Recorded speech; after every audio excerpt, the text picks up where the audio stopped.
नमस्कार, आप सभी मित्रों का स्वागत है। आज हम एक ऐसे सूक्ष्म विषय को देखेंगे जो दर्शन से जुड़े हुए हैं अथवा नेट आदि की तैयारी कर रहे हैं संस्कृत विषय से। तो अथवा चाहे यूपीएससी हो, हर जगह जहाँ भी दर्शन का सिलेबस लगा हुआ है वहाँ पे प्रामाण्यवाद के कुछ ना कुछ प्रश्न अवश्य आते हैं ना। तो प्रश्नों की दृष्टि से ना देखकर हम इस प्रामाण्यवाद का अध्ययन करेंगे कि प्रामाण्यवाद क्या होता है और किस दर्शन ने प्रामाण्यवाद को किस प्रकार से स्वीकार किया है। तो यह जो प्रामाण्यवाद का यह जो प्रकरण है, इसे आप समझिए कि दर्शन में यह बड़ा ही सूक्ष्म विषय है और अगर क्लिष्टता की दृष्टि से देखें, बस समझने की दृष्टि से देखें तो इस पर बहुत काम किया गया है और इसी कारण से क्लिष्ट भी अधिक है ना। परंतु फिर भी मैं आपको बड़े सरल भाषा में समझाने की कोशिश करूँगा कि यह प्रामाण्यवाद क्या है। थोड़ी वीडियो अवश्य बड़ी होगी, परंतु इसको आप पूर्ण देखें तो आपको प्रामाण्यवाद समझ में आ जाएगा, ऐसी आशा है मेरी, है ना। चलिए तो देखिए, सबसे पहले प्रामाण्यवाद ये है क्या। देखिए, वाद जो होता है एक प्रकार की पद्धति चल जाती है ना, वाद का मतलब। तो ये जो प्रकरण है प्रामाण्यवाद, ये प्रामाण्यवाद क्या है। तो जैसे आप सभी को पता होगा, प्रमाण जो होता है वह एक साधन होता है ना। और प्रमाण जो है वह प्रमा का करण कहलाता है ना। देखिए, प्रामाण्यवाद में दो शब्द हैं, है ना। तो उसमें जो प्रमाण है, अब देखिए, अब प्रमा यानी यथार्थ ज्ञान। जैसे तर्क भाषा में जो सूत्र आता है, प्रमाकरणम प्रमाणम, यानी प्रमा का जो करण है वह क्या है, प्रमाण है ना। अच्छा, इन सभी को समझने, अगर आपको प्रामाण्यवाद समझना है तो आपको ये बेसिक जो ज्ञान है ये होना ही चाहिए हर दर्शन का, और इसी के साथ साथ में हर दर्शन में कैसे क्या क्या मान्यताएं हैं, है ना। तो आपको ये और अच्छे समझ में आएगा। तो इसीलिए मैं आपको ये पूर्व की भूमिका बता रहा हूँ कि प्रामाण्यवाद क्या है। तो प्रमा यानी यथार्थ ज्ञान का जो करण है उसको प्रमाण कहते हैं। प्रमाणिक साधन है, उसके द्वारा ही प्रमा यानी यथार्थ ज्ञान रूपी साध्य प्राप्त होता है। इतना आप सभी को पता है। अब वह प्रमाण कितने हैं, तो यह भी संख्या आपको पता होनी चाहिए कि न्याय दर्शन के अपेक्षा से देखें अथवा जो सर्वमान अधिक मान्य है उसमें से प्रत्यक्ष, अनुमान, उपमान और शब्द यह कुछ प्रमाण है ना। परंतु हमें केवल ये देखना है कि प्रमा का जो करण है वह प्रमाण कहलाता है। तो प्रमा का मतलब होता है यथार्थ ज्ञान, है ना। तो यथार्थ ज्ञान का जो क्या है, करण होगा, साधन होगा उसको कराने में, उसको हम क्या कहते हैं, प्रमाण कहते हैं। अब वह जो प्रमाण है, अब देखिए, अब प्रमाण से आपको क्या हुआ, प्रमा अर्थात ज्ञान हुआ, ठीक है। तो वह जो प्रमा कहें अथवा ज्ञान कहें, अब वह ज्ञान प्रमाण सत्य है कि असत्य है। अभी देखिए, ज्ञान तो ज्ञान ही है, प्रमाण के द्वारा जो ज्ञान है वह ज्ञान तो ज्ञान ही है, परंतु वह ज्ञान सत्य है कि असत्य है, अथवा वह ज्ञान प्रामाण्य है अथवा अप्रामाण्य है। यह चर्चा जहाँ पर होती है, जैसे मैंने यहाँ पर लिखा भी हुआ है, आप देख सकते हैं। देखिए, वह ज्ञान सत्य अथवा असत्य किससे जाने, तो उसी प्रामाण्यवाद कहते हैं। जो प्रामाण्यवाद है यह वह जाने हुए ज्ञान की प्रामाणिकता पर बात करता है कि वह ज्ञान सत्य है अथवा असत्य है, ठीक है। प्रमा, आपने प्रमाण के द्वारा प्रमा को जाना, क्योंकि प्रमा का करण प्रमाण है। अब वह जो प्रमा है वह सत्य है कि असत्य है, इस पे जो बात करता है वह प्रामाण्यवाद है।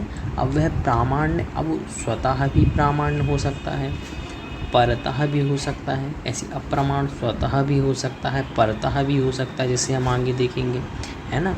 अच्छा, और सरल भाषा में समझ, देखिए यहाँ जैसे मैंने लिखा है कि प्रमा अथवा ज्ञान एक ही बात है, चाहे प्रमा कहें अथवा ज्ञान कहें, इसकी प्रामाणिकता क्या है।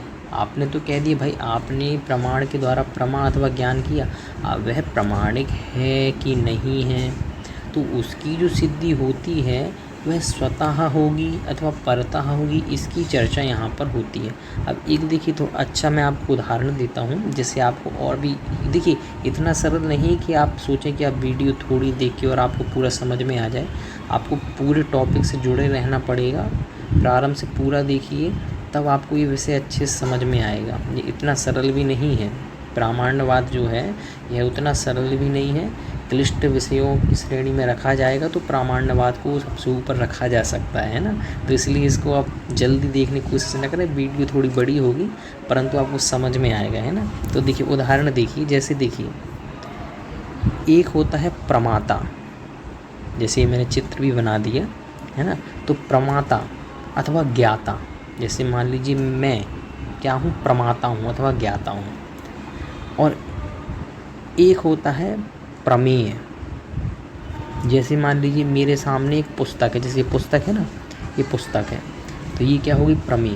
देखिए जो जो जानने योग्य है वो प्रमेय होगा। तो बात क्या है, प्रमाता प्रमेय का क्या करता है, ज्ञान करता है। देखिए ये है प्रमाता, यह है प्रमाता और यह है प्रमेय। अब प्रमाता प्रमेय का ज्ञान करता है। देखिए जो जो चीज़ प्रमेय होगी उसी का तो ज्ञान होगा। तो प्रमाता प्रमेय का ज्ञान करता है, लेकिन कैसे, ऐसे ही थोड़ी ना कर लेगा, बीच में कोई संबंध भी होना चाहिए। तो वो है प्रमाण अथवा साधन भी आप कह सकते हैं। तो क्या क्या समझ में आया, प्रमाता प्रमाण के द्वारा प्रमेय का ज्ञान करता है। प्रमेय का मतलब जो जो चीज़ जानने योग्य है वो प्रमेय कहलाती है। ज्ञेयम विषयत्वम अभिधेयत्वम प्रमेयम, है ना, तो ये प्रमेय है। तो अब प्रमाता जो है वह प्रमाण के द्वारा प्रमेय को क्या करता है, प्रमेय को जानता है। तो प्रमेय को जानेगा तो वो पूरा क्या कहलाएगा, वो ज्ञान ही कहलाएगा। अब वह जो ज्ञान है वह कैसा है, अब वो प्रमा है। अब वह जो आपने ज्ञान प्राप्त किया है वह स्वतः है प्रामाण्य है अथवा परतः प्रामाण्य है। इसकी जो जहाँ पर बात होगी उसको हम प्रामाण्यवाद कहते हैं। जैसे यहाँ पे लिखा भी हुआ है, प्रमा का ज्ञान प्रमाण के माध्यम से प्रमाता करता है। तो प्रमाता क्या करता है, प्रमेय का ज्ञान करता है प्रमाण के माध्यम से। जैसे आप मान लीजिए आप हैं, आप कहलाएंगे वहाँ पे ड्राइवर, समझ लीजिए आप ड्राइवर हैं और आपको इस स्थान से दिल्ली तक जाना है। तो गाड़ी होगी साधन अथवा प्रमाण, ठीक है, और आप होंगे प्रमाता अथवा ड्राइवर। और आपको जिस स्थान पे आपको जाना है, तो आप मान लीजिए आपको जाना है दिल्ली, तो वह आपका वस्तु विशेष जहाँ पे आप जा रहे हैं स्थान विशेष वो प्रमेय है।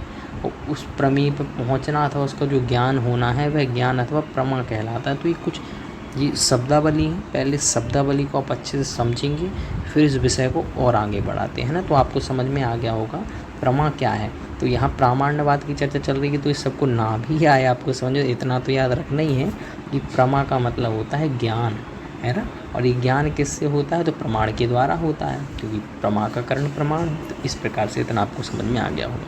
अब देखिए आगे बढ़ते हैं। देखिए अब जैसे यहाँ पे लिखा हुआ है ज्ञान। अब देखिए ज्ञान कैसा है, देखिए ये है ज्ञान यानी प्रमा, किसके द्वारा प्राप्त हुआ, प्रमाण के द्वारा। अब ये देखिए दो प्रकार का है, एक तो प्रमा और दूसरा अप्रमा। यानी देखिए सत्य भी हो सकता है वह और असत्य भी हो सकता है, दोनों चीज़ें। देखिए अब ज्ञान जो प्राप्त हुआ है, ज्ञान की दोनों पर्याय हैं। ज्ञान सत्य भी हो सकता है और असत्य भी हो सकता है। मान लीजिए कि कोई पुस्तक है और मेरे हाथ में वो आई और मैंने कहा कि यह तो क्या है, मान लीजिए वो किताब है लघु सिद्धांत कौमुदी, और मेरे हाथ में जब वो आई तो मैंने देखा कि भाई मेरे हाथ, अब मुझे दिख रहा नहीं है ना अंधेरे में, और मैंने कहा भाई यह तो क्या है, यह तो कोई अन्य पुस्तक है।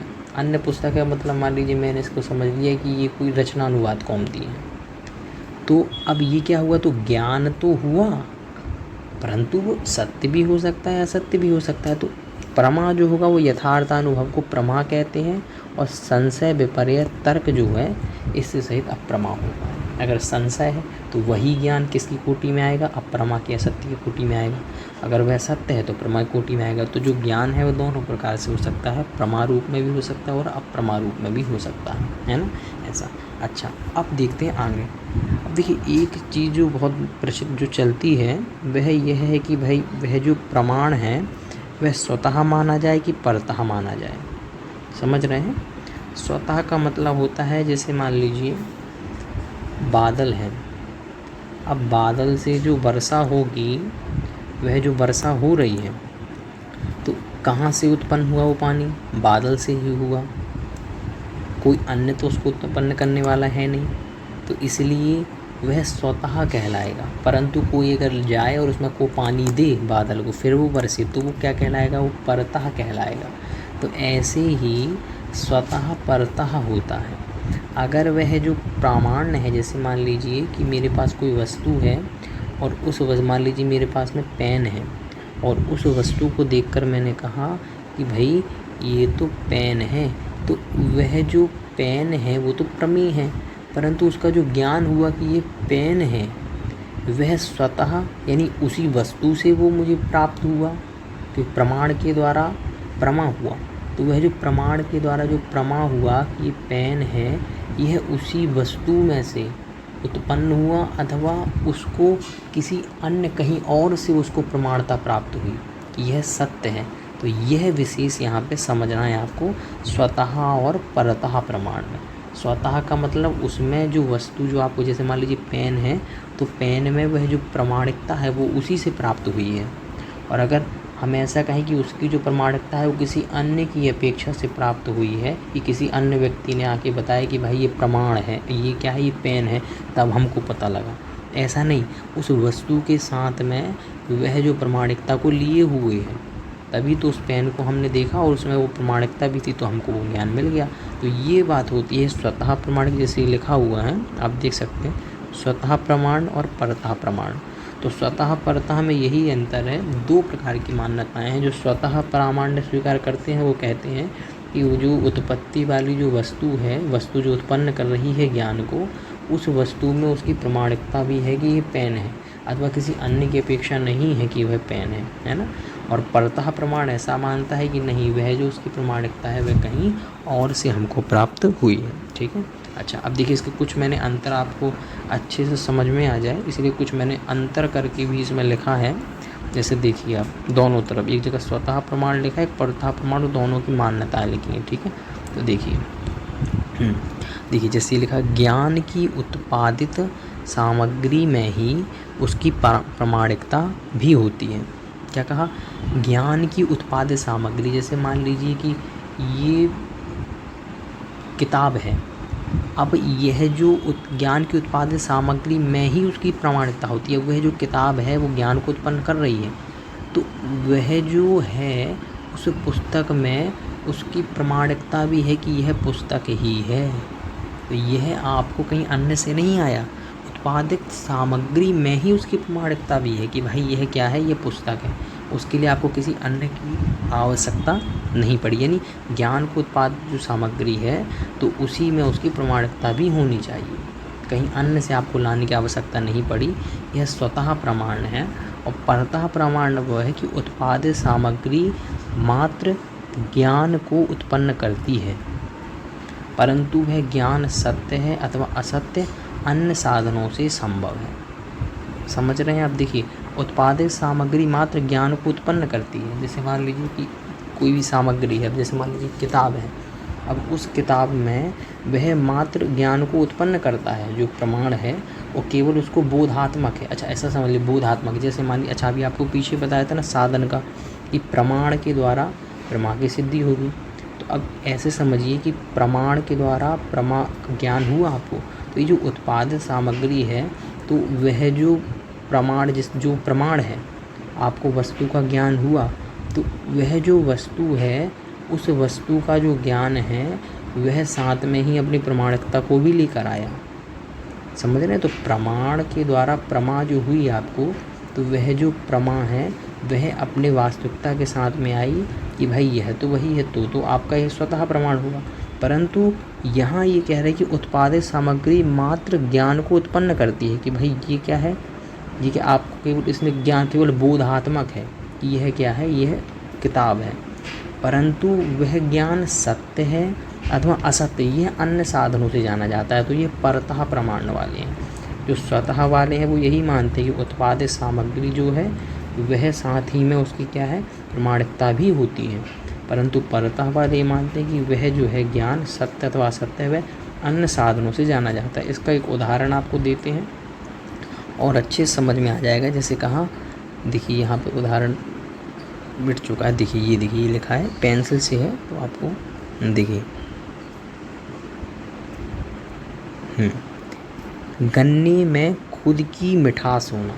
अब जैसे गन्ने में जो मिठास है वो कहीं अन्य जगह से तो दी नहीं गई, परंतु वह मिठास तो उसकी खुद की है, तो उसे स्वतः मिठास कहेंगे। ऐसे ही प्रामाण्य भी है कि भाई वह जो वस्तु है जो उत्पादित सामग्री में ही उसकी प्रमाणिकता है, जहाँ से वो उत्पन्न हुई है कि भाई ये ज्ञान उत्पन्न हुआ इस प्रमाण के द्वारा, तो वह जो उसका जो वो प्रमाणिक है वो कैसे हुआ, तो उसी गन्ने में उसी वस्तु में इसके साथ ही उसकी प्रमाणिकता भी है। कहीं अन्य से नहीं लाना कि वह वस्तु ऐसी है कि सत्य है कि असत्य है। तो प्रामाण्य जो है मतलब उसकी सत्यता वह उस वस्तु से ही, उत्पादित सामग्री से ही साथ में उत्पन्न होती है। परंतु परतः वाले क्या मानते हैं, अब देखिए इसका भी उदाहरण मैंने लिखा है। जैसे जलेबी में मिठास, अब जैसे मान लीजिए जलेबी है तो जलेबी की जो मिठास है वो बाहर से दी जाती है, तो वह परतः उसकी जो मिठास है वो परतः मानी जाएगी। ऐसी प्रमाणिकता जो वस्तु है, वस्तु का ज्ञान हुआ कि भाई यह क्या है, किताब है, तो यह किताब ही है, इस प्रकार की प्रमाणिकता उसी पुस्तक में से आएगी प्रमाण के द्वारा। परंतु आप अगर कहें कि वह जो उसकी प्रमाणिकता ये पुस्तक है किसी अन्य अपेक्षा से आपको पता लग रहा है, बोधात्मक तो आपको प्रमाण के द्वारा हो गया, परंतु वह यही है, ये अन्य के द्वारा होगा, तो इसे परता कहा जाता है। जैसे जलेबी की मिठास बाहर से आती है ना। अब जैसे एक और उदाहरण लिखा है, पेन से ज्ञान उत्पन्न हुआ, यह पेन है, परंतु वह ज्ञान सत्य अथवा असत्य है, यह प्रमाणिक अन्य साधन से होता है।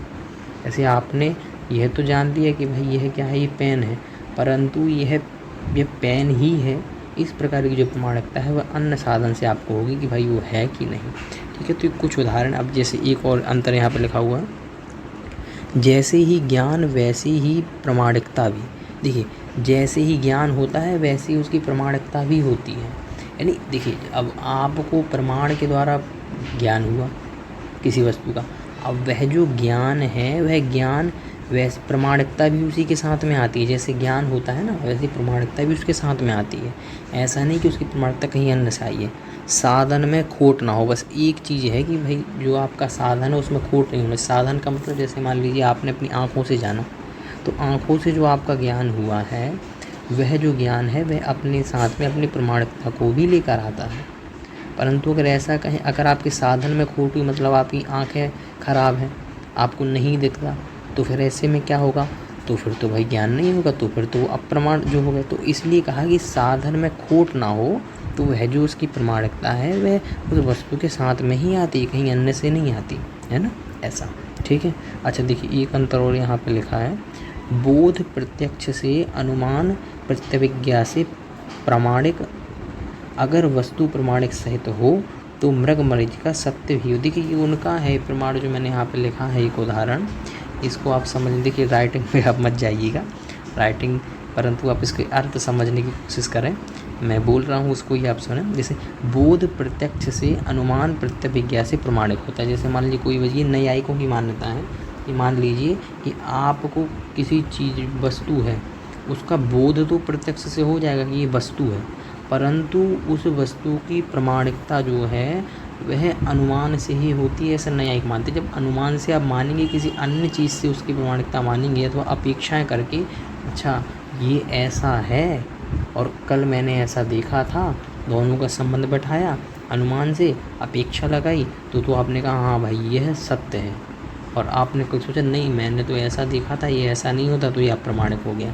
तो इसलिए न्यायिकों का मानना है कि भाई ये जो वस्तु है उसका प्रत्यक्ष से बोध तो होता है, ठीक है, कोई समस्या नहीं, परंतु वह वस्तु प्रमाणिक है कि नहीं, सत्य है कि नहीं, असत्य है, यह जो है यह अनुमान के द्वारा किया जाता है। और उदाहरण भी देते हैं कि अगर मान लीजिए अगर आप ऐसा माने कि वस्तु अपनी प्रमाणिकता के साथ में ही होती है, ये न्यायिक कह रहे हैं जो परतः प्रमाण वाले हैं, वो ऐसा मानते हैं कि अगर आप ऐसा कहें कि भाई प्रमाणिकता के साथ में ही होती है, तो मान लीजिए आप रेगिस्तान में गए, वहाँ आपको मृग मरीज का दिखी, तो वहाँ पे आपको देख के ऐसा लगेगा कि भाई यह तो वहाँ पे पानी है। तो अगर जो वस्तु का जो ज्ञान हो रहा है वो प्रमाणिक, उसके साथ में ही प्रमाणिकता है। तो वहाँ पे आपको जहाँ मरीचिका दिख रही है वहाँ पे पानी भी होना चाहिए, परंतु वहाँ पे पानी नहीं होता, क्योंकि वस्तु का जो ज्ञान है वह अपनी प्रमाणिकता के साथ में नहीं होता। अगर वस्तु का ज्ञान प्रमाणिकता के साथ में ही हो तो जब आपको मरीचिका का ज्ञान हुआ वहाँ पे पानी है तो वहाँ पे पानी भी होना चाहिए, परंतु नहीं है, यानी अप्रमाणिक है। तो इसलिए प्रमाणिकता अप्रमाणिकता बाहर से ही आती है, परतः ही है, स्वतः नहीं है। तो ये नैयायिकों का मत है। तो आपको कुछ कुछ विषय बैठा होगा, है ना, तो इसको ऐसे ही देखते जाइए। अभी ये पूरे कम से कम यहाँ पे आपको 3-4 पेज का तो ये पूरा होगा, है ना। तो इसको जब आप पूरा देखेंगे तो आपको ये धीरे धीरे समझ में आएगा। कोई भी विषय इतने जल्दी नहीं आता है, और प्रामाण्यवाद उतना स्पष्ट आपकी, अगर आप पहली बार देख रहे हैं तो उतना सरल भी नहीं कि आपको आ जाए, है ना। तो ये वस्तु की प्रमाणिकता के लिए कि भाई वह जो प्रमाण, जो आपको वस्तु का ज्ञान हुआ है वह ज्ञान प्रमाणिक है, वह स्वतः होता है, उसी के साथ में आता है, अथवा परतः किसी अन्य की अपेक्षा से उसको सिद्ध किया जाता है कि वो प्रामाण्य है। तो ये नैयायिकों का और ये मीमांसक आदि का मत है ना। अच्छा, अब देखिए आगे और भी कुछ अंतर लिखे हैं। देखिए वस्तु से ज्ञान तो मिला पर वह प्रमाणिकता स्वयं लाया। देखिए, अब वस्तु से आपको ज्ञान तो मिला, पर वह जो उसकी प्रमाणिकता है कि यह वस्तु, वह यही वस्तु है, वह जो प्रमाणिकता है वह स्वयं लाता है अथवा अन्य साधनादि से प्राप्त होता है। अगर स्वतः लाएगा तो भाई उसमें प्रमाणिकता होनी चाहिए, परंतु अगर वो परतः है तो अन्य साधन से लाएगा, उसकी प्रमाणिकता हुई यह वस्तु ही है। तो समझ रहे क्या हुआ, तो अथवा अन्य साधन से उसकी प्रमाणिकता हुई यह वही वस्तु है। तो ये दोनों बातें हैं कि भाई वह जो वस्तु का आपको ज्ञान मिला है उस वस्तु की जो प्रमाणिकता है वह जो वस्तु है वो स्वयं अपने ज्ञान को लेकर आया, वो ज्ञान जो है प्रमाणिकता को लेकर आया, अथवा किसी अन्य से आपने उसको ज्ञान प्राप्त किया कि भाई यह तो वही चीज़ है ना। अब जैसे मान लीजिए एक उदाहरण आपको और देते हैं। जैसे आपने कहा कि समझ लीजिए कि शंख है, तो आपको अपनी इंद्रिय रूप प्रमाण के द्वारा यह इसका ज्ञान हो गया कि यह शंख है।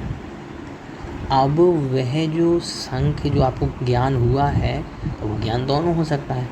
तो वह जो ज्ञान है, अब वह ज्ञान प्रमा है अथवा अप्रमा है, सत्य है कि असत्य है। तो वह जो उसकी प्रमा और प्रमाणिकता है उस वस्तु के साथ में ही आई प्रमाण के द्वारा। वह जो वस्तु जो ज्ञान आया तो ज्ञान के साथ में उसकी प्रमाणिकता भी आई कि नहीं यह तो शंख ही है, ये स्वतः प्रमाण होगा। परंतु अगर अन्य साधन से आएगा तो वो कहलाएगा परतः प्रमाण। जैसे मान लीजिए कि आपको बस शंख तो आपको मिल गई पर, और इसका ज्ञान भी हो गया शंख है, परंतु यह शंख नहीं है, इस प्रकार का ज्ञान होना, अथवा ये शंख ही है इसका ज्ञान होना, ये अगर स्वतः मानेंगे तो वस्तु अपने साथ में लेकर आई, ज्ञान अपने साथ में प्रमाणिकता लेकर आया। परंतु अगर परतः मानेंगे तो ऐसा मानना पड़ेगा कि हमें शंख का ज्ञान हुआ, परंतु शंख, यह शंख है वो कैसा होगा, तो नैयायिक मानते हैं अनुमान के द्वारा होगा। जैसे आज आपने देखा शंख, अब ये शंख ही है वो कैसा होगा, आप पिछले ज्ञान को लगाओगे प्रत्यभिज्ञा कि भाई मैंने ऐसा देखा था, पिताजी के पास में ऐसा इस प्रकार का उपकरण था, उन्होंने कहा था ये शंख है, हाँ तो अब सिद्ध हुआ कि यह तो शंख ही है।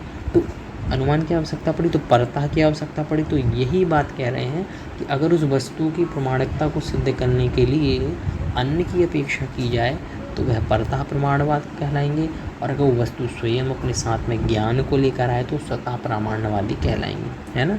इस प्रकार से नैयायिक और मीमांसकों का मुख्य मत है, इन्होंने बहुत काम किया है इसके ऊपर। इसके अलावा जो और अन्य दर्शन हैं, सांख्य योग आदि, है ना, और वेदांती, ठीक है, और इसके अलावा अगर आप चाहे जैन दर्शन देखें, इन्होंने इतना काम नहीं किया इसके ऊपर, समझ। तो इन लोगों ने, नैयायिकों ने बहुत काम किया है। यह उनका मत है कि भाई हम वह परतः प्रमाण वाले हैं, ठीक है। अच्छा, और देखिए वस्तु से जो ज्ञान मिला है वह अप्रमाणिकता। अच्छा ये देखिए, ये भी लिखा हुआ है प्रामाण्यम स्वतः उत्पद्यते, है ना, कि प्रामाण्य जो है स्वतः अपने आप ही उत्पन्न होता है उस वस्तु में से, है ना। तो ये उनकी मान्यता है। और देखिए वस्तु से जो ज्ञान मिला है वह अप्रमाणिकता स्वयं लाया या अन्य दोषादि। देखिए दो प्रकार की मान्यता है, प्रामाण्यता स्वतः है कि परता है, अप्रमाण्यता स्वतः है कि परता है, दोनों प्रकार की। मतलब अब यहाँ पे किसकी बात कर रहे हैं, अप्रमाणता की, अप्रमाणिकता की। तो कह रहे हैं वस्तु से जो ज्ञान मिला है वह अप्रमाणिकता उस वस्तु से, उस प्रमाण से जो आपको ज्ञान हुआ है, वह वस्तु अपने साथ, वह ज्ञान अपने साथ में अप्रमाणिकता लेकर आया है कि ये गलत है, अथवा ये है क्या है, ये है मिथ्या है, अथवा किसी अन्य दूसरे साधन से आपने जाना है कि वो मिथ्या है। जैसे मान लीजिए आपके पास, आपने रज्जू देखी, रस्सी, अब रस्सी को आपने देखा कि भाई आपने रस्सी थी, आपने देखा ये तो सांप है, तो यह जो सांप है, जो अप्रमाणिकता है, वह अप्रमाणिकता उस वस्तु के साथ में ही आई, अथवा किसी अन्य साधन से आपको पता लगा या प्रमाणिक है। जैसे मान लीजिए आपने पिछले आपने स्मृति की कि भाई यह जो है ये अप्रमाणिक है, क्यों? क्योंकि मान लीजिए आपको प्रकाश हो गया, तो आपने उस साधन के माध्यम से और पिछले ज्ञान के माध्यम से जाना कि नहीं यह तो क्या है, यह तो रस्सी है, क्योंकि रस्सी ऐसी ही होती है। तो और अगर आपको अप्रमाणिकता को जानना है कि ये सर्प है कि रस्सी है, अगर आपको सर्प का ज्ञान भी हो रहा है कि ये वस्तु अप्रमाणिक है, ये सर्प है, तो उसके लिए भी आपको परतः यानी अन्य की आवश्यकता पड़ रही है।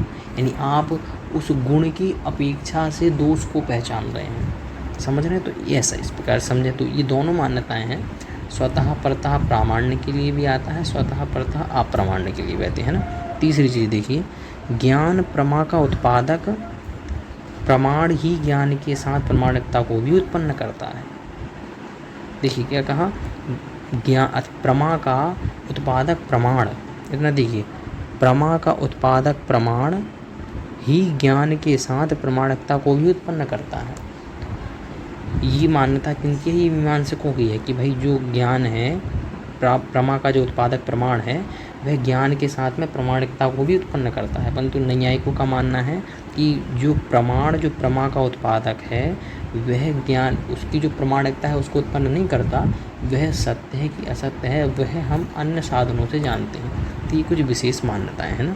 अच्छा, आगे देखिए, अब यहाँ पे मैं आपको यहाँ पे कुछ भेद बताता हूँ कि किन किन दर्शन ने किस किस प्रकार की मान्यताएं रखी हैं, है ना। जैसे मान लीजिए मीमांसक हैं और वेदांत हैं, है ना।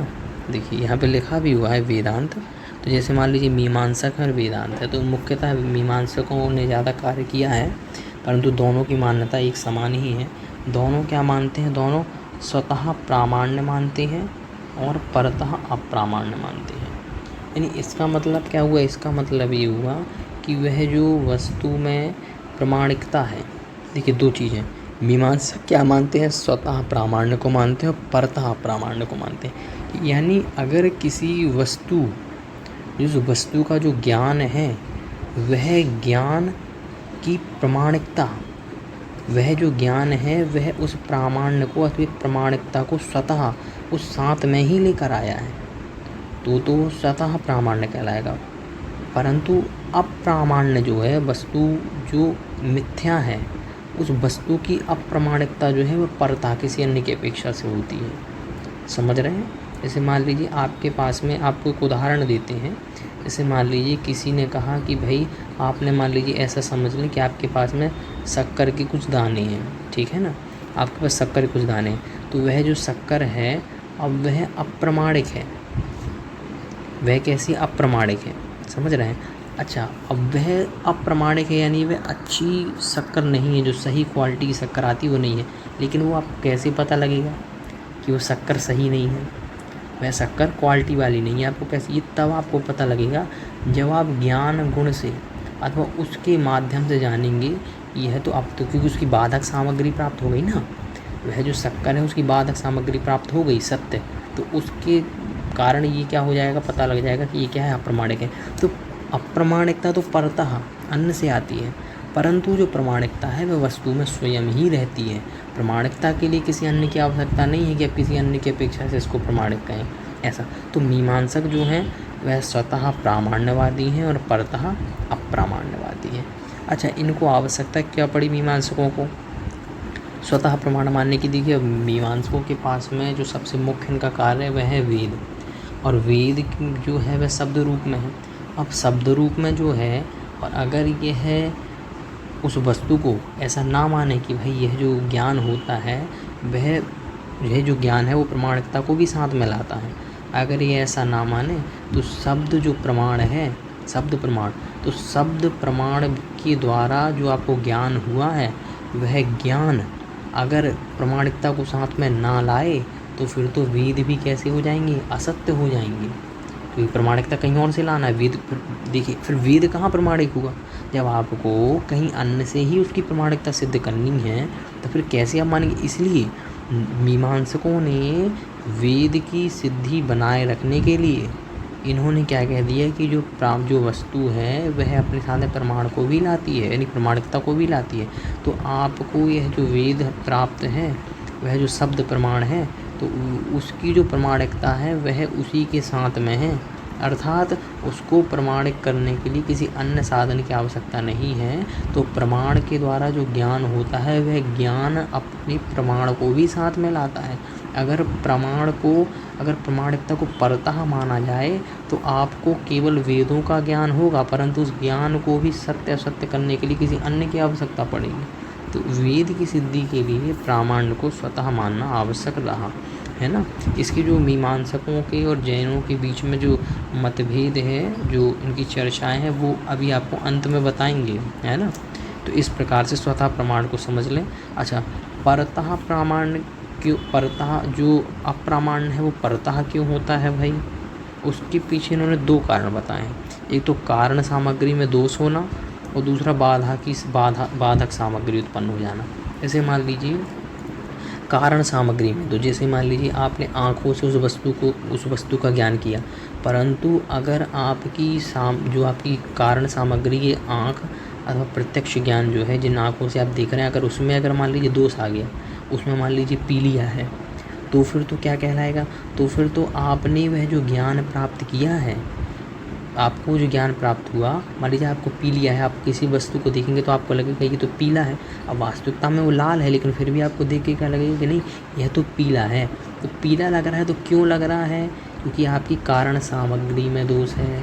तो वह जो उस वस्तु में अप्रामाणिकता है क्यों आई, क्योंकि आपकी कारण सामग्री में दोष है। इसलिए अप्रामाणिकता जो उस वस्तु में आई है वो परतः आई है, यानी इंद्रियों के माध्यम से आई है।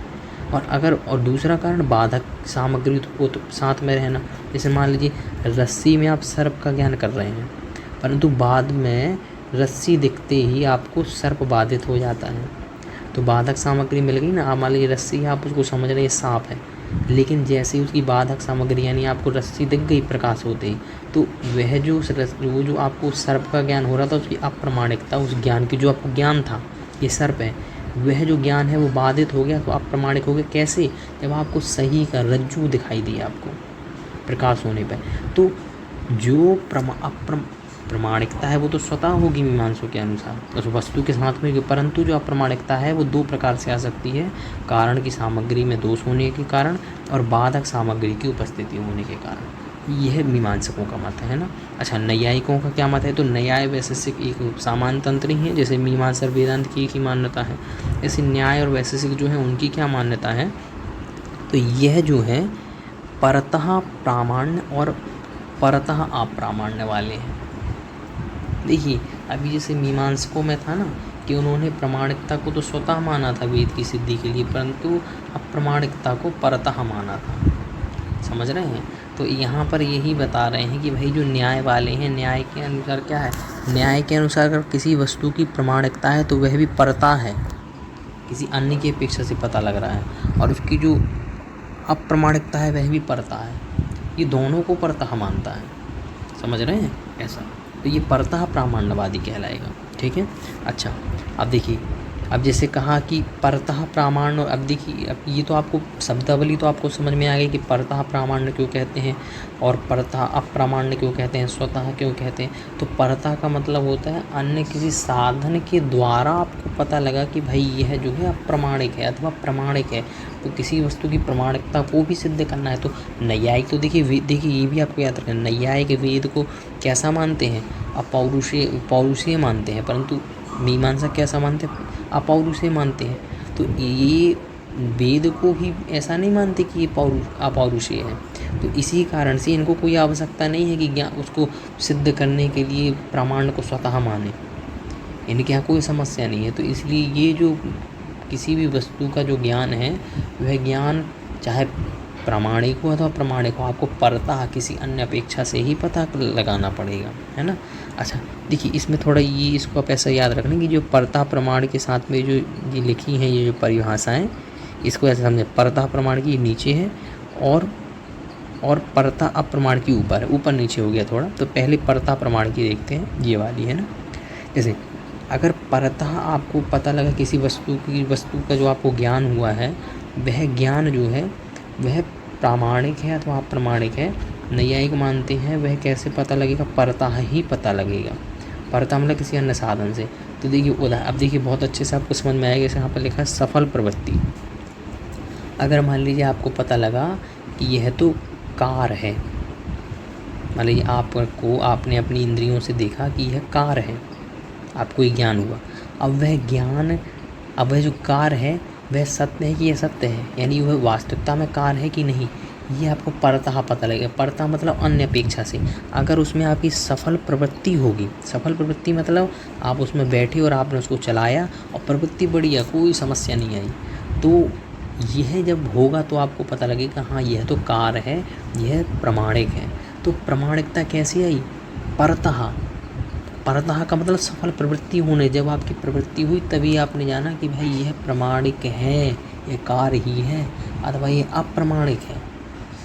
अगर उसमें सफल प्रवृत्ति नहीं होती तो आप क्या जानते, अगर मान लीजिए वो चलाने में समर्थभूत नहीं होती तो आप क्या जानते कि भाई नहीं यह कार नहीं है।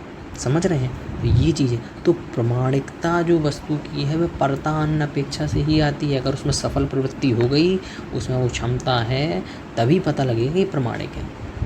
लेकिन मीमांसा कैसा मानते हैं, नहीं, अगर आपको गाड़ी दिखी तो वह जो गाड़ी है वह प्रमाणिक ही है कि वो गाड़ी है, क्योंकि अब उसमें आपकी प्रवृत्ति हो पाए चाहे ना हो पाए। जैसे अब नहीं आई मीमांसा को, या क्या है, अब मान लीजिए उन्होंने कहा कि स्वर्गों की उन्होंने सत्ता कही, अब वो स्वर्गों की सत्ता है, अब उसमें आपकी प्रवृत्ति हो पाए ना हो पाए, परंतु कहाँ है तो प्रमाणिक ही है, क्योंकि प्रमाण स्वतः ही है, शब्द प्रमाण से जो ज्ञान हुआ है। परंतु नैयायिकों का ऐसा नहीं मानना। नैयायिकों का ऐसा मानना है कि अगर उसमें प्रवृत्ति सफल हुई तो हम मानेंगे, परंतु नहीं होगी तो इसलिए वो अपेक्षा हो गया ना, किसी दूसरे पे आश्रित हो गया। अब यथार्थता पर आधारित प्रमाणिकता होती है। सफल प्रवृत्ति हो और यथार्थ हो तभी उसकी प्रमाणिकता होती है। अच्छा, इसको मैं थोड़ा मिटा देता हूँ। अब देखिए, अच्छा ये हो गया कि परतः प्रमाण क्यों माना। अब परतः अप्रमाण क्यों माना, तो इसको भी देखिए, ये ऊपर तो कह रहे हैं अर्थार्थ यहाँ पे लिखा हुआ, जैसे परतः। अब देखिए, अब जैसे परतः प्रामाण्य था, अब यहाँ पे अप्रामाण्य भी इनके यहाँ परतः होगा। वहाँ पे जैसे था ना कि परतः अप्रामाण्य था, ऐसे इनके यहाँ भी वही चीज़ है। ये जो प्रामाण्य अप्रामाण्य है वो परतः ही होगा। तो जैसे इससे ही विपरीत समझ लें, जैसे समझ लीजिए अयथार्थ था।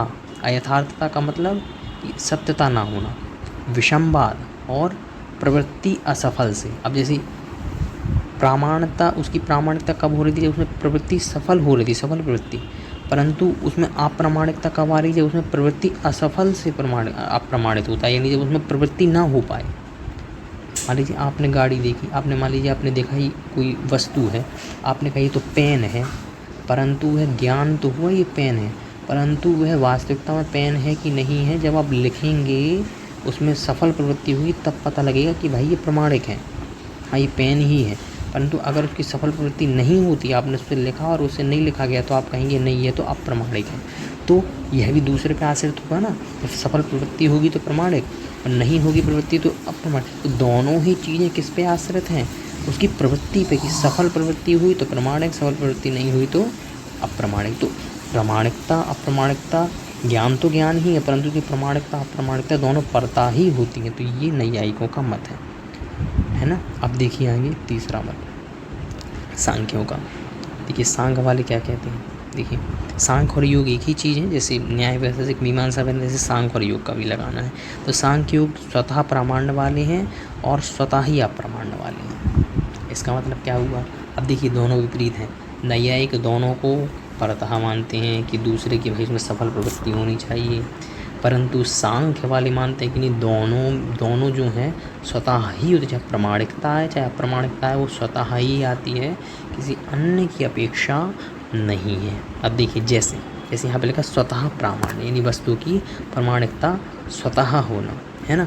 अब जैसे मान लीजिए कोई बस, अब ये स्वतः प्रमाण तो आपको पहले ही बता दिया कि जैसे नैयायिकों का जो मीमांसकों का मानना है कि वस्तु जो उत्पन्न हुई, वस्तु से जो ज्ञान उत्पन्न हुआ है साधन के द्वारा, वह जो ज्ञान है वह अपनी सत्यता अप्रामाणिकता को साथ में ही लेकर आए। तो ये तो स्वतः प्रामाण्य है कि हमें कोई इसको सिद्ध करने की आवश्यकता नहीं।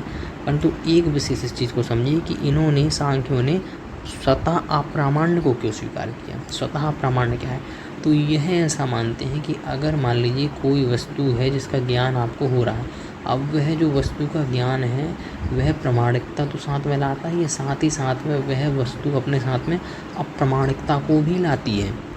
यानी उसकी जो अप्रामाणिकता है, जैसे आपको उदाहरण दिए, जैसे रज्जु है, अब रज्जु में जो सर्प का ज्ञान है, अब जो सर्प का ज्ञान है वह अप्रामाणिक है। कब सिद्ध हुआ, जब आपको क्या हुआ, जब उसकी बाधक सामग्री यानी आपको रस्सी दिख गई।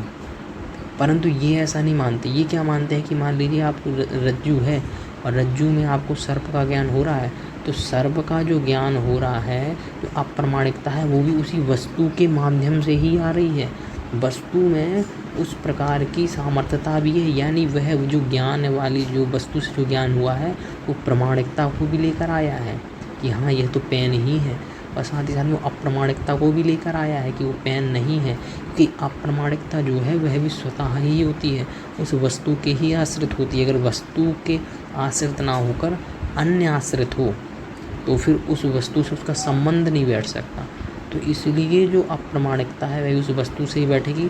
अब एक चीज़ आप सिद्धांत से आपको और अच्छे समझ में आ सकता है, अगर आपने सत कार्यवाद और असत कार्यवाद को समझा है, तो जिनके यहाँ असत कार्यवाद है, जैसे नैयायिकों के यहाँ, तो उनके यहाँ कारण जो है और कार्य जो है दोनों भिन्न है। कारण और कार्य दोनों क्या है, भिन्न है। तो कार्य सत नहीं है, तो इनका मतलब जब असत कार्यवाद है, कार्य सत नहीं है, इसका मतलब उसकी यथार्थता कहीं अन्य जगह से आ रही है। असत कार्यवाद क्या समझिए कि भाई उसकी प्रामाणिकता कहीं अन्य जगह से आ रही है, क्योंकि देखिए कारण में कार्य नहीं है। नैयायिकों सांख्यों का क्या मानना है कि सत कार्य वाले क्या कहते हैं कि जो कारण है और जो कार्य है, कारण से ही कार्य हुआ है, तो कार्य और कारण में कोई भेद नहीं है। तो इसीलिए इनके यहाँ स्वतः है, सब कुछ उसी से होगा, दोनों सामर्थ्य उसी में है, कोई नवीन चीज़ नहीं लाना आपको, स्वतः ही सब कुछ उससे ही होगा। परंतु नैयायिक वो नवीन सृष्टि मानते हैं, नवीन है सब कुछ, ये सब कुछ आपको जो दिख रहा है ये सब नवीन है। तो जब नवीन है तो वो परतः दूसरे की अपेक्षा रखेगा, और जब वो सत्कार्य वाला होगा तो स्वतः उसी से सब चीज़ें होंगी, प्रकृति से ही सभी तत्व विकार को प्राप्त होंगे, स्वतः उसी का सब रूप है। और नैयायिकों यहाँ के सब नवीन उत्पत्ति है, तो इसलिए जो नवीन उत्पत्ति है तो प्रामाणिकता भी अन्य जगह से लानी पड़ेगी। परंतु अगर स्वतः मानेंगे तो उसका जो सत्कार्यवाद है वो खंडित हो जाएगा। तो इसीलिए नैयायिकों ने प्रमाण को परतः माना है और अप्रमाण को भी परतः ही माना है, क्योंकि असत कार्य वाले हैं, इनके यहाँ पहले से कारण में वस्तु उपस्थित नहीं है वो कार्य, और सांख्यों के सत्कार्य है, इसलिए वो स्वतः पहले से ही सब उपस्थित है। तो प्रामाण्य हो अथवा अप्रामाण्य हो, दोनों ही उसी पर आधारित रहेंगे, ठीक है ना। अच्छा, और देखिए आगे इसे लिखा है बौद्ध। तो देखिए बौद्ध जो हैं, बौद्धों की क्या मान्यता है, तो बौद्ध जो है वह प्रामाण्य को तो परतः मानते हैं और अप्रामाण्य को स्वतः मानते हैं। अच्छा, अब इसको समझिए। अब बौद्ध जो हैं वह प्रामाण्य को परतः क्यों मानते हैं। अब जो उनके यहाँ प्रामाण्य वस्तु की जो सत्यता का ज्ञान है वो परतः ही होगा, किसी दूसरे निमित्त से ही होगा। जब आप कहें कि मैंने पूर्व में ऐसा देखा था और उसके आधार पे आपने किया, तो ऐसे समझ लीजिए कि उसमें प्रवृत्ति की साफल्य, प्रवृत्ति साफल्य, आपकी उसमें प्रवृत्ति हो गई, आपने देखा कि ये पेन है और आपने जब उससे लिखा तो आपकी प्रवृत्ति सफल हो गई। तो वह जो कार्य हुआ है जिससे लिखा गया आपने, तो प्रवृत्ति के साफल्य होने पर ही आपने जाना ना यह सत्य है, तो प्रामाण्य तो परतः ही आया, जैसे पीछे आपने पढ़ा था, है ना, नैयायिकों में। अब यहाँ पे एक चीज़ का भेद है, जो अप्रामाण्य है वो ये स्वतः मानते हैं। अप्रामाण्य को स्वतः क्यों मानते हैं, इनके यहाँ क्या है कि जितनी भी वस्तु है क्षणिकवाद है ना। अब इन्होंने कहा कि जो अप्रामाणिकता है, ये वस्तु, यह जो रज्जु है, यह सर्प, रज्जु में आपने सर्प का ज्ञान किया, तो ये क्या है, अप्रामाणिकता है। तो अप्रामाणिकता कैसे स्वतः आई, स्वतः का मतलब होता है कि भाई उसमें किसी अन्य की आवश्यकता नहीं पड़ी, वह वस्तु ने ही उत्पन्न किया। यानी रज्जु जो है, देखिए अब जो रज्जु है वो रज्जु में ही तो आपको इस प्रकार का ये हुआ कि भाई ये सर्प है, तो कहीं अन्य स्थान से थोड़ी ना हुआ, क्योंकि अगर वो रस्सी ना होती तो भाई कैसे आपको मिल जाता कि ये सर्प है। तो उस रस्सी ने ही तो उत्पन्न किया ही कि ये सर्प है। तो अप्रमाणिकता किसी अन्य के माध्यम से नहीं, उसी वस्तु से आई। और जो प्रामाणिकता है वो प्रामाणिकता परतः आई। परतः का मतलब उसमें प्रवृत्ति होने से। तो ये यहाँ पर भेद है बौद्धों का प्रामाण्य में, और प्रामाण्य में को परतः मानते हैं, परंतु जो अप्रामाण्य है उसको स्वतः स्वीकार करते हैं। ठीक है, तो इस प्रकार से बौद्धों का मत हुआ। ठीक है, अब इसके बाद अच्छा, तो ये आपने कुछ मत देख लिए, सांख्य, योग, न्याय, वैशेषिक, मीमांसा, वेदांत, बौद्ध। अब इसमें एक चीज़ जैनों का भी आप याद रखें, जैनों के अभी आगे भी बताएंगे, तो जैनों का याद रखें। जैनों के यहाँ जो प्रामाण्य, स्वतः और परतः के विषय में जो विचार है, तो उनके यहाँ देखिए एक तो नयों की दृष्टि लगाई जाती है। क्या? नए अथवा स्यादवाद, अनेकांत। तो जहाँ अनेकांत होता है वहाँ अपेक्षाकृत बातें होती हैं, तो दोनों मानी जाती हैं। समझ रहे हैं? तो अगर आप इस विषय पे कुछ व्याख्यान करें जैन दर्शन के प्रामाण्यवाद के ऊपर, तो आप इतना ज़रूर कह सकते हैं कि जैन दर्शन में जो प्रामाणिकता मानी जाती है वह दोनों प्रकार से मानी जाती है, कि वह जो वस्तु का प्रामाण्य है। अब इसमें देखिए बहुत भ्रांतियाँ हैं, सभी लोग कुछ अलग अलग बताते हैं कि जैनों की मान्यता ये है अथवा इस प्रकार की है। तीन प्रकार के मत मैंने देखे, परंतु अभी मैं आपको आगे सूत्र दिखाऊंगा जिससे आपको सिद्ध हो जाएगा कि जैनों की क्या मान्यताएं हैं। तो प्रामाण्य जो है उस वस्तु का वह स्वतः भी होता है और परतः भी होता है, और जो अप्रामाण्य है वह भी स्वतः भी होता है, परतः भी होता है, क्योंकि अनेकांत वाले हैं। तो इसलिए इसको समझाने से पहले आप नयों को अवश्य समझाएं, अनेकांत को समझाएं, सप्तभंगी नयों को समझाएं, तब आप इसको समझा सकते हैं कि वो प्रामाण्य जो है और अप्रामाण्य है वो दोनों ही स्वतः भी होता है और परतः भी होता है ना। ऐसा एक बात को नहीं पकड़ते, एकांतवादी नहीं है ना। अच्छा, अब देखिए जैनों के यहाँ पे विशेष मान्यता है। देखिए यह जो मैं आपको इसलिए मैंने पुस्तक से ही इसको इसलिए रख दिया, क्योंकि अगर आपके मन में कोई शंका हो कि भाई के 2-3 मान्यताएं मिलती हैं तो किसको माने, तो इसको आप मान सकते हैं, क्योंकि पुस्तक से ही लिया गया है, परीक्षा मुख नामक ग्रंथ से। तो इसलिए आप इसको प्रमाणिक मान सकते हैं कि जैनों के यहाँ क्या है। तो देखिए प्रमाण के प्रामाण्य का निर्णय, तो यानी प्रमाण के भी जैसे मान लीजिए आपने प्रमाण है, मान लीजिए आपने कहा यह पुस्तक है, अब यह जो आपने प्रमाण के द्वारा जो आपने प्रमा का जो ज्ञान किया है उसको वो प्रामाण्य यानी वह सत्य है कि असत्य है, इसका भी तो ज्ञान होना चाहिए।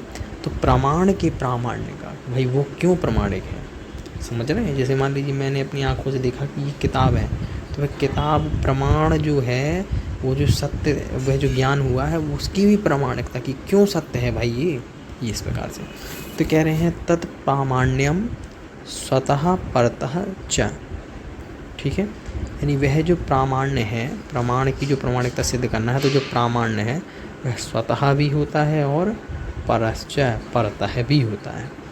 तो इसका मतलब जैनों के यहाँ पे जैन दर्शन में जो मान्यता है प्रामाण्य के प्रति, जैसे मीमांसकों ने माना कि जो प्रामाण्य है स्वतः है परंतु अप्रामाण्य परतः है, नैयायिकों ने दोनों को परतः माना, सांख्यों ने दोनों को स्वतः माना, परंतु जैन दर्शन की जो मान्यता है, जैन दर्शन की मान्यता ये है कि जो वस्तु का जो आपको ज्ञान हुआ है वह ज्ञान स्वतः प्रामाण्य भी है और परतः प्रामाण्य भी है। अप्रामाण्य की बात करें तो अप्रामाण्य स्वतः भी है और परतः भी है। समझते हैं क्यों? तो देखिए आगे देखिए, उस प्रमाण की प्रामाणिकता कहीं स्वतः होती है और कहीं पर से भी होती है, यानी कहीं कहीं तो स्वतः भी होती है उसकी प्रामाणिकता। आपको किसी वस्तु का ज्ञान हुआ, अब वह जो ज्ञान है वह परतः किसी अन्य अपेक्षा से भी उसकी प्रामाणिकता सिद्ध होगी कि हाँ ये पुस्तक ही है, और स्वतः मतलब स्वयं भी होगी, उस वस्तु से ही उत्पन्न होगा कि हाँ ये पुस्तक ही है ना। तो इस प्रकार से दोनों प्रकार से माना जा सकता है। अब इसको अच्छे से, अभी इसके बहुत विषय है इसके ऊपर, तो इसको पूरा आप समझिए तब आपको अच्छे समझ में आएगा, है ना। देखिए जाने हुए पदार्थ के संबंध में, देखिए जाने हुए पदार्थ के संबंध में निर्दोषता का निर्णय ही प्रमाण का प्रामाण्य है। इतना समझ में आया कि भाई जो आपने जाना हुआ पदार्थ है, आपने जाना यह शंख है, तो इसमें अभी इसमें निर्दोषता का निर्णय, निर्दोषता मतलब कि हाँ इसमें कोई दोष नहीं है, सच में शंख ही है, तो यह जो सिद्ध है, यह जो करना है, यही प्रमाण का प्रामाण्य कहलाता है। अब आपने तो कह दिया भाई कि यह संग है, अब वह आपने प्रमाण से जाना, तो प्रमाण से जो आपको ज्ञान हुआ, तो वह जो प्रमाण से ज्ञान हुआ तो उस प्रमाण की भी प्रामाणिकता, प्रामाण्य जो करना है ना, इसलिए तो उसकी जो निर्दोषता का निर्णय करना है वही प्रमाण का प्रामाण्य कहलाता है कि भाई वो क्यों है, सत्यता क्यों है उसमें, है ना। देखिए जैन दर्शन में प्रमाण के प्रामाण्य की उत्पत्ति ज्ञान की सत्यता तो पर से ही मानी जाती है ना। प्रामाण्य की उत्पत्ति तो पर से ही मानी जाती है। उत्पत्ति में पर से प्रामाणता कहने पर भाव यह है कि अंतरंग कारण, अच्छा इसको मैं थोड़ा ऊपर कर देता हूँ पहले, है ना, इसको देखिए। देखिए जैन दर्शन में प्रमाण के प्रामाण्य की उत्पत्ति तो पर से ही मानी जाती है। अब जो प्रामाण्य है उसकी जो उत्पत्ति है, जैसे किसी वस्तु है, अब वह वस्तु सत्य है कि असत्य है, तो जैन दर्शन में तो ऐसे ही माना जाता है कि वह कैसा है, प्रामाण्य और अप्रामाण्य, वो कैसा है, परतः ही है, पर से ही मानी जाती है, यानी किन अपेक्षा से ही मानी जाएगी। अगर प्रवृत्ति सफल हो गई तो वो सत्य है, प्रवृत्ति सफल नहीं हुई, नहीं वो आपको पहुंचा पा रहा वहाँ तक, तो भाई वो अप्रामाण्य है। तो यहाँ जो प्रामाण्य जो है उसकी उत्पत्ति परतः ही मानी जाती है। उत्पत्ति में पर से प्रमाणता कहने का, अब जैसे मान लीजिए आपने कहा जो वस्तु से ज्ञान उत्पन्न हुआ, तो वह जो उत्पत्ति में पर से प्रमाणता कहने का भाव है यह है कि अंतरंग कारण ज्ञानावरण कर्म का क्षयोपशम, कारण बना कि नहीं बना, अंतरंग में जो ज्ञानावरण आदि कर्मों का जब क्षयोपशम होगा, आपके ज्ञान की जब उस प्रकार से पहुंच होगी, तो ज्ञानावरण का क्षयोपशम और बाह्य इंद्रिय आदि के निर्दोष होने पर ही नवीन प्रमाणता रूप कार्य उत्पन्न होता है, अन्यथा नहीं। देखिए जैन दर्शन ने प्रमाण जो है, जो आपको ज्ञान हुआ है उसकी प्रमाणिकता अप्रमाणिकता को परता ही इसलिए माना, क्योंकि परता है इसलिए कहा क्योंकि पर पे आश्रित है। किस पे आश्रित है, अंतरंग में ज्ञानावरण कर्म का क्षयोपशम और बाह्य में इंद्रियों की निर्दोषता होने पर ही होता है भाई वो प्रमाणिकता, तो वह आश्रित हुआ कि नहीं हुआ। तो इसलिए जैन दर्शन में जो प्रामाण्य है वह स्वतः परतः दोनों प्रकार से माना जाता है। तो अभी परतः की सिद्धि कर रहे हैं, स्वतः की आगे बताएंगे, है ना। और देखिए क्योंकि विशिष्ट कार्य तो विशेष कारण से ही पैदा होता है। मान लीजिए कोई भी कार्य उत्पन्न हुआ तो उसका कारण भी वैसा ही होना चाहिए, ऐसा तो नहीं कि एक ही चीज़ से सब उत्पन्न हो जाएगा। अब जो जैसे आम उत्पन्न हुआ तो आम के पेड़ से भी तो विशिष्ट संबंध है ना, ऐसे ही विशिष्ट कार्य तो विशेष कारण से ही पैदा होता है। विषय को जानने रूप और विषय में प्रवृत्ति रूप प्रमाण के कार्य में अभ्यास दशा की अपेक्षा तो प्रमाण की प्रमाणता स्वतः बाह्य कारणों के बिना होती है और अनभ्यास दशा में परतः अर्थात बाह्य कारणों के मिलने पर होती है। तो क्या कहना चाहते हैं, ये कहना चाहते हैं कि भाई वह जो वस्तु का जो आपको ज्ञान हुआ है, वह जो ज्ञान है उसकी प्रमाणिकता कैसी है, तो अभ्यास दशा की अपेक्षा। अभ्यास दशा की अपेक्षा का मतलब क्या हुआ कि अभ्यास दशा का मतलब होता है कि जब आपको वो चीज़ पता हो पहले से ही, आपको पहले से उस चीज़ का अभ्यास है। कैसा अभ्यास है, आपने देखा ये आम का पेड़ है, आज देखा, कल फिर देखा ये आम का पेड़ है, तो आपको तो अभ्यास है। आप परसों देखेंगे तो यह आम का ही पेड़ है। इसकी सिद्धि के लिए आपको किसी अन्य व्यापार की आवश्यकता नहीं पड़ेगी कि आप उसका आम तोड़ें और खाएं, जब तभी आप कहेंगे नहीं है तो आम का पेड़ है। अब बिना उसमें प्रवृत्ति किए भी आप कह सकते हैं कि प्रमाण है। क्यों, कि वस्तु में जो उसके ज्ञान जो है प्रमाणिकता के साथ में, तो पेड़ जो है वह अपनी प्रमाणिकता के साथ में है। तो अभ्यास दशा में जब आपको चीज़ पहले से ही पता हो, आप बार बार उसको देख रहे हैं, तो अभ्यास दशा में तो प्रमाण की प्रमाणिकता स्वतः मतलब अपने आप स्वयं ही बाह्य कारणों के बिना होती है। कोई कारण की आवश्यकता नहीं है कि सफल प्रवृत्ति होनी चाहिए, नहीं हुई सफल प्रवृत्ति, आपको तो पता है, आप तो पहले देख चुके हैं। तो इसीलिए जैन दर्शन में इसको स्वतः भी माना जाता है। जो प्रामाण्य है वो स्वतः भी होता है। और अनभ्यास दशा, अनभ्यास मतलब आपने आज तक नहीं देखा, पहली बार देख रहे हो, तो अनभ्यास दशा में परतः अर्थात बाह्य कारणों के मिलने पर ही होती है। भाई तो देखिए कितना बढ़िया विषय है। देखिए याद रखिए, अगर कोई पेड़ है, अब वह पेड़ आपको अभ्यास है कि भाई ये पेड़ है, तो अब आपने उसको कल देखा, आपने परसों उसको फिर देखा, तो आपको उसको सिद्ध करने के लिए कि पेड़ है, किसी अन्य पुरुष की आवश्यकता नहीं पड़ेगी कोई आए और वो बताए। जैसे मान लीजिए किसी व्यक्ति ने आज आपको पेड़ है और आपको कुछ पता नहीं, आप वहाँ पे गए और एक आपके दोस्त ने कहा देखो जहाँ पे पत्ते हों, ऐसा हो, लकड़ी हो, तो समझ लो कि वो पेड़ है।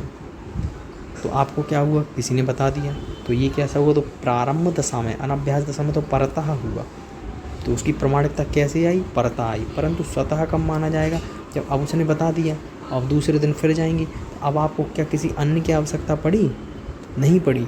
आपको वो चीज़ क्या है, आपको वो चीज़ स्वतः यानी वस्तु में वह प्रमाणिकता है, पहले से ही उस पेड़ में प्रमाणिकता है कि वो पेड़ है, इसीलिए उसकी प्रमाणिकता स्वतः भी मानी जाती है। तो जैन दर्शन की जो मान्यता है स्वतः परतः दोनों इसीलिए है क्योंकि वो अनेकांत वाले हैं।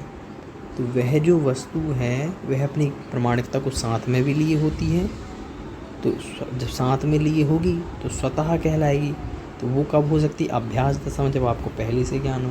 और अनभ्यास दशा में वो कब मानी जाएगी, अनभ्यास दशा में जब वो दूसरे के द्वारा जानी जाएगी तो परता मानी जाएगी। तो हमारे यहाँ दोनों मान्यताएं हैं, इसलिए आपको ऐसा समझना है, ठीक है।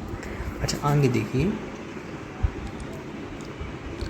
पूर्व में जानी हुई, देखिए पूर्व में जानी हुई परिचित अवस्था को, सरल है, ये अपने पूर्व में कोई वस्तु जाना है तो परिचित अवस्था को अभ्यास दशा और अपरिचित अवस्था को अनभ्यास दशा कहते हैं। जब आपको चीज़ परिचित हो तो अभ्यास दशा, और जब वह चीज़ परिचित ना हो तो उसको क्या कहते हैं कि अनभ्यास दशा।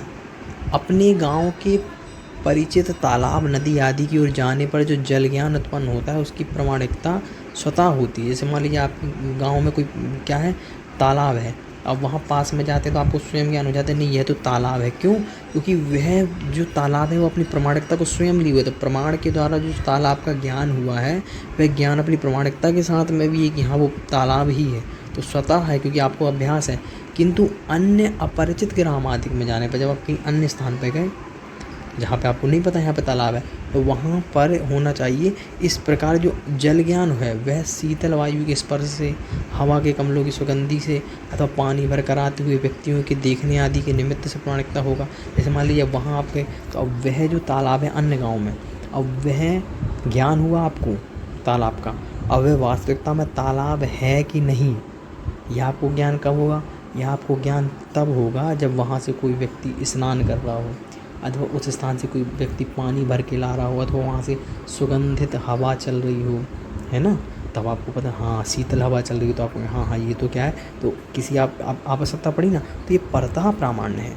और जब आप अभ्यास दशा में होंगे, अनभ्यास में परतः प्रमाण, जब आप अभ्यास दशा में होंगे तो स्वतः प्रमाण। तो इस अपेक्षा से यहाँ दोनों दशाएँ मानी जाती हैं न्यायिक किसकी अपेक्षा से, अनेकांत की दृष्टि से, कि वह जो वस्तु की प्रमाणिकता है वो स्वतः भी है और परतः भी है। अतः उस जल ज्ञान की प्रमाणिकता अनभ्यास दशा होने से परतः मानी जाएगी। तो इस प्रकार से यह जैन दर्शन की जो विशेष मान्यता थी उसको हमने देखा। अब हम देखेंगे कि किस प्रकार से प्रमाण जो है इसमें, देखिए जैसे ये है ना, हाँ रुकिए एक सेकंड, ऐसे देखिए अब हम देखेंगे कि विशेष मान्यताओं को हम पढ़ेंगे कि जैन दर्शन में और इसके अलावा जो मीमांसा दर्शन है उनके बीच में से क्या क्या ऐसी बातें हैं प्रमाण के विषय में, प्रमाण को कैसा स्वीकार करना चाहिए। तो यहाँ पे जैन दर्शन का विशेष विवेचना यहाँ पे मैं करूँगा कि क्यों जैन दर्शन में इसको स्वतः जो प्रामाण्य है उसको स्वतः परतः दोनों माना, अप्रामाण्य को भी स्वतः परतः दोनों माना, ऐसी क्या चीज़ें, और मीमांसकों में इस प्रकार से क्या त्रुटि हो सकती है जो जैनों ने मानी है। तो इस विषय को अब हम देखते हैं। देखिए प्रमाण के स्वरूप का विचार करते समय, अब देखिए यहाँ पे जैनों का और मीमांसकों का हम देखेंगे विशेष रूप से क्या चीज़ है इसमें। देखिए प्रमाण के स्वरूप का विचार करते समय दार्शनिकों में यह भी विचार किया जाता है कि प्रमाण में जो प्रामाण्य है, अब आपने तो कह दिया कि कार है, परंतु इस प्रमाण में भी प्रामाण्य है, वह कैसे उत्पन्न होता है कि हाँ ये कार ही है, अथवा ये कार नहीं, यह तो क्या है, यह तो कोई अन्य मिट्टी का ढेला है, कुछ भी चीज़। तो अब उसमें जो प्रामाण्य है वह कैसे उत्पन्न होता है, वह उसी के साथ में आया प्रामाण्य, अथवा किसी अन्य जगह से हमको पता लगा कि वो प्रामाण्य है, वो सत्य है किसी अन्य अपेक्षा से। आपने पहले कार को देखा होगा, उस कार को आज देखा तो आपने कहा हाँ ये तो भाई ये कार ही है। तो परताया की, तो ये चीज़ को समझना है। तो आपको भी इतनी चीज़ जो पता लगी तो उस माध्यम से आप इतना तो समझ ही चुके होंगे। अब देखिए वह कैसे उत्पन्न होता है, प्रमाण में जो प्रामाण्य कैसे उत्पन्न होता है और यह कैसे पता चलता है कि अमुक ज्ञान प्रमाण है और अमुक ज्ञान अप्रमाण है। ज्ञान प्रमाण है अप्रमाण है कैसे पता लगता है भाई? उस वस्तु, आपको वस्तु का ज्ञान तो हो गया, परंतु वह जो ज्ञान है वह प्रामाण्य है अथवा अप्रामाण्य है, वो कैसे पता लगता है? स्वतः परतः, है ना। इस अपेक्षा से तो जैनों के यहाँ तो स्वतः परतः दोनों माना जाता है, ठीक है। अर्थात प्रामाण्य की उत्पत्ति और ज्ञप्ति स्वतः होती है, परता होती है। उत्पत्ति का मतलब कि जो मान लीजिए आपकी जो वस्तु है, वस्तु का जो ज्ञान है, वो ज्ञान में उसकी जो प्रमाणिकता है वो उत्पत्ति, जिस स्थान से उत्पन्न हुआ है वो ज्ञान, मान लीजिए किताब से वो ज्ञान उत्पन्न हुआ, तो उसकी जो उत्पत्ति है और ज्ञप्ति है, उसका ज्ञान होना है, वह स्वतः होती है या परतः होती है, इस विषय पर देखते हैं। आगे देखिए, अब देखिए मीमांसकों का पूर्व पक्ष है यहाँ पे, समझिएगा इसको। देखिए क्या करें, मीमांसक स्वतः प्रामाण्यवादी हैं। क्या मानते हैं? स्वतः प्रामाण्य की जो वस्तु है, वस्तु का जो ज्ञान है वह ज्ञान अपने साथ प्रामाणिकता को भी लेकर आता है। क्यों ऐसा कहते हैं? क्योंकि यहाँ वेद है। वेदों, अगर आप स्वतः प्रमाण नहीं मानेंगे, परतः मानेंगे, तो वेद कैसे हो जाएंगे? फिर वेद गलत सिद्ध हो जाएंगे। इसीलिए अगर वेदों को सिद्ध करना है तो स्वतः प्रमाण मानना पड़ेगा कि भाई जो शब्द प्रमाण से जो वस्तु का ज्ञान हो रहा है वह वस्तु स्वतः प्रमाणित है। मान लीजिए शब्द प्रमाण से आपने जाना कि स्वर्ग है, तो अग्निहोत्रम जो होती, स्वर्ग कामो यजेत, तो भाई अग्निहोत्र जो करेगा वो स्वर्ग जाएगा। तो शब्द प्रमाण से जो आपने जाना है कि स्वर्ग की प्राप्ति होती है, वह किसी अन्य प्रमाण से प्रमाण करने की आवश्यकता नहीं है। शब्द प्रमाण ने जो कह दिया, उस प्रमाण से जो ज्ञान उत्पन्न हुआ है उससे वह ज्ञान सत्य ही है। तो प्रमाण स्वतः ही आता है, परंतु अप्रामाण्य परता आता है, वो उस शब्द प्रमाण से नहीं आएगा। वो कैसे आएगा? परता, वह परता है नहीं, अन्य अपेक्षा से आएगा। कब? जब आपकी इंद्रियों में दोष होगा, आप देख नहीं पाएंगे, अथवा बाधक सामग्री होगी। समझ रहे? तो ये मीमांसकों की चीज़ को पकड़िए आप, क्यों ऐसा कह रहे हैं, ठीक है। अच्छा, उसका कहना है प्रमाण की अर्थ को जानने रूप शक्ति को, क्या कहा? प्रमाण की अर्थ को मतलब जो पदार्थ है, मान लीजिए गाड़ी है, तो उसको अर्थ को जान रूप शक्ति को, तो प्रमाण की शक्ति जो अर्थ को जाने रूप शक्ति को अथवा अर्थ की जाने रूप क्रिया को प्रामाण्य कहते हैं। किसको कहते हैं? अर्थ को जानने रूप जो प्रमाण की शक्ति है ना, जिस आप इंद्रियों के माध्यम से जान रहे हैं, उस शक्ति को अथवा जानने रूप जो क्रिया जो आप कर रहे हैं, उसको क्या कहते हैं? इसको ही प्रामाण्य कहते हैं, ठीक है। एक शक्ति विशेष है प्रमाण की, जिसके द्वारा आप उसको जानते हैं, तो इन्हें क्या तो माना ही जाएगा कि भाई प्रमाण की शक्ति विशेष से ही आपने उसको जान लिया, कोई अन्य की अपेक्षा नहीं है उसको सिद्ध करने के लिए। समझ रहे हैं? ये चीज़ है। वह प्रामाण्य ज्ञान मात्र को उत्पन्न करने वाली सामग्री से ही उत्पन्न होता है। क्या कहा? वह जो प्रामाण्य है ज्ञान मात्र को उत्पन्न करने वाली सामग्री से ही उत्पन्न होता है, यानी वो जो ज्ञान मात्र को उत्पन्न करने वाली जो सामग्री, जैसे मान लीजिए गाड़ी है, अब वह जो गाड़ी है उस गाड़ी का जो ज्ञान आपको हुआ, वह ज्ञान मात्र को उत्पन्न करने वाली उस सामग्री से ही उसकी प्रमाणिकता भी उत्पन्न होगी। क्योंकि वेद की जो सत्ता है वह तभी सिद्ध होगी जब वह जो शब्द प्रमाण से जो ज्ञान हुआ है वह साथ में अपनी प्रमाणिकता को भी लाए। प्रमाणिकता कहीं अन्य से लानी पड़ेगी, तो फिर शब्द प्रमाण कहाँ बचा? तो उत्पन्न करने वाली, यानी ज्ञान मात्र को उत्पन्न करने वाली सामग्री से ही उत्पन्न होता है, साथ ही में, यानी जो उसकी प्रमाणिकता है उस ज्ञान के साथ में उत्पन्न हुई। उसके लिए उस सामग्री के अतिरिक्त अन्य किसी की आवश्यकता नहीं पड़ती, यानी किसी अन्य की आवश्यकता नहीं कि उसको सिद्ध करोगी भाई जब आपकी उसमें प्रवृत्ति होगी तभी हम उसको प्रमाण मानेंगे। अगर ऐसा नहीं आए कहने लगे, मीमांसक कहने लगे भाई, तो फिर तो अब कहा कि स्वर्ग की प्राप्ति होगी अग्निहोत्र करने से, तो फिर होना चाहिए, पर तो नहीं दिख रही, तो इसका मतलब क्या हुआ? ये अप्रमाणिक हो गया, तो नहीं ऐसे। तो इसीलिए उन्होंने प्रवृत्ति होने पर प्रमाणिकता नहीं माना मीमांसकों ने, बस शब्द प्रमाण ने कह दिया, तो वह जो प्रमाण ज्ञान जो आपको हुआ है वह ज्ञान अपनी प्रमाणिकता के साथ में है, प्रवृत्ति हो चाहे ना हो। लेकिन नैयायिक ऐसा नहीं मानते, नैयायिक मानती कि वो साथ में प्रवृत्ति भी होनी चाहिए, है ना। इसी का नाम स्वतः प्रमाण है। तो इतना भी आपको समझ में आया होगा। आगे देखिए, अभी पूर्व पक्ष यही है, अब पूर्व पक्ष के माध्यम से आप मीमांसा दर्शन की प्रामाण्य को समझ जाएंगे, फिर जैन दर्शन का बताएंगे, है ना। देखिए, तथा अर्थ को ज्यों का त्यों जान लेने की शक्ति का नाम प्रामाण्य है। अर्थ को जैसा अर्थ है वैसा ही आपने जान लिया। मान लीजिए स्वर्ग है, और मान लीजिए किसी ने कहा कि भाई क्या है, 3 लोक हैं, ऊर्ध्वलोक, मध्यलोक और अधोलोक, किसी ने कहा, तो इस शब्द प्रमाण से अर्थ को ज्यों का त्यों जान लेने की शक्ति का नाम प्रामाण्य है। तो आपने उस शब्द प्रमाण से उसको ज्यों का त्यों जान लिया जैसा वो है। जो कहा ऊर्ध्वलोक, मध्यलोक, अधोलोक 3 लोक हैं, इसके लिए कोई अन्य की आवश्यकता नहीं, आपने शब्द प्रमाण से ही जान लिया। अथवा आपने अपने प्रत्यक्ष इंद्रियों से जिस वस्तु का ज्ञान किया है तो प्रमाण के माध्यम जो आपको ज्ञान हुआ है वो ज्ञान अपनी प्रमाणिकता के साथ में, कोई अन्य आवश्यकता नहीं है। और शक्तियाँ पदार्थों में स्वतः ही प्रकट होती हैं। जो पदार्थ है, मान लीजिए वो जो ये आपको जैसे मान लीजिए हमने कहा ये गाड़ी है, तो वह जो गाड़ी में जो आपको प्रमाण के द्वारा जो आपको ज्ञान हुआ है उस गाड़ी का, वह अपने पदार्थों में उसके साथ प्रमाणिकता भी है कि गाड़ी ही है। उसको प्रमाणित करने के लिए कोई अन्य व्यापार की आवश्यकता नहीं है, बस पता लग गया इंद्रियों से तो बस वो प्रमाणिक है। ठीक है, होती है। वे उत्पादक कारणों के अधीन नहीं है। ऐसा नहीं कि उत्पादक कारणों के अधीन है कि जिसने उसको उत्पन्न किया है तो जिस कारण से उसको उत्पन्न किया है अथवा उसको सिद्ध करने के लिए किसी अन्य कारण की आवश्यकता पड़े, है ना। तो इसलिए कहा पदार्थों में स्वतः ही प्रकट होती है, उत्पादक कारणों के अधीन नहीं कहा, उसको उत्पादक के अधीन नहीं कहा। इसके लिए एक उदाहरण भी दे रहे हैं मीमांसा सूत्र का। कहते हैं स्वतः सर्व प्रमाणानां प्रामाण्यमिति गम्यताम नहीं सतोषति शक्ति कर्तुमन्येन पार्यते। तो क्या कहते हैं, ये मीमांसा सूत्र का श्लोक है। तो कह रहे हैं, हाँ तो देखिए क्या कह रहे हैं, अर्थात सब प्रमाणों का प्रामाण्य, देखिए सब प्रमाणों का प्रामाण्य स्वतः ही होता है। जो भी प्रमाणों का जो प्रामाण्य है कि भाई मैंने इस प्रमाण से जाना कि एक पेन है, तो उस प्रमाण का जो प्रामाण्य है वह स्वतः ही होता है।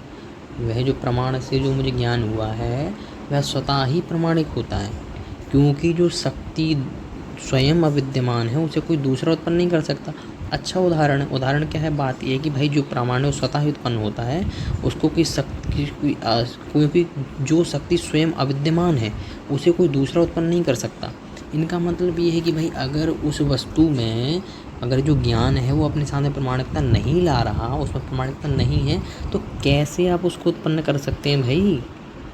आप उसको उत्पन्न तभी कर पाएंगे ना कि वह प्रमाणिक है कि नहीं। आप उसको तभी कह पाएंगे वो प्रमाणिक है कि नहीं जब वो अपने साथ प्रमाणिकता लाएगा। अगर आप ऐसा कहेंगे कि भाई वह वस्तु अपने साथ प्रमाणिकता नहीं लाई तो वो प्रमाण होगा कैसे। तो नए ये मीमांसक को कहना है कि वो प्रमाण अपने साथ में लेकर आया है। अगर वो नहीं लेके आया तो वो असत कहलाएगी प्रमाणिकता प्रमाण। अब वो असत है तो अविद्यमान है, उसको कोई दूसरा उत्पन्न नहीं कर सकता। सांख्य में आपने पढ़ा होगा, तो असत वस्तु को उत्पन्न नहीं कर सकता। वही बात ये कह रही है कि अगर वो प्रमाण जो ज्ञान है वो अपने साथ में प्रमाण को नहीं लाया, सत्यता को नहीं लाया, प्रमाण के द्वारा जो ज्ञान हुआ वो ज्ञान अपने साथ में प्रमाणिकता को नहीं लाया, कहीं अन्य से लाया जाएगा तो वो असत होगा। असत को उत्पन्न नहीं किया जा सकता, इसलिए ज्ञान के साथ में उसकी प्रमाणिकता को भी मानना चाहिए। ये मीमांसकों का क्या है, पूर्व पक्ष है। और देखिए बहुत अच्छा श्लोक है। और देखिए आशा यह है कि कार्य में वर्तमान जो धर्म कारण में रहता है, कार्य में वर्तमान जो धर्म है वो कारण में रहता है, वह कार्य की तरह उसी कारण से ही उत्पन्न होता है। अब जो कारण है कारण से ही तो वो कार्य में आएगा। अगर कारण में नहीं होगा तो कार्य में कैसे आएगा भाई। अब कार्य जो आपको ज्ञान हो रहा है आप कह रहे हैं कि वो तो प्रमाणिक है, तो उसकी प्रमाणिकता कहाँ अन्य से ला रहे हो। अन्य से क्यों ला रहे हो भाई, कारण में होगा तभी तो कार्य, जभी तो ज्ञान प्रमाणिक कहलाएगा। अब ज्ञान में जो प्रमाणिकता है वो आप कहीं और से ला रहे हो, तो जब उसमें नहीं है वो प्रमाणिकता, कारण से उस कार्य में नहीं आई, तो कहाँ से आप ले आओगे उसमें प्रमाणिकता। तो ये इनके तर्क हैं कि मानना चाहिए। तो देखिए कितने अच्छे अच्छे तर्क हैं। क्या कहते हैं, जैसे मिट्टी के पिंड में विद्यमान रूप आदि।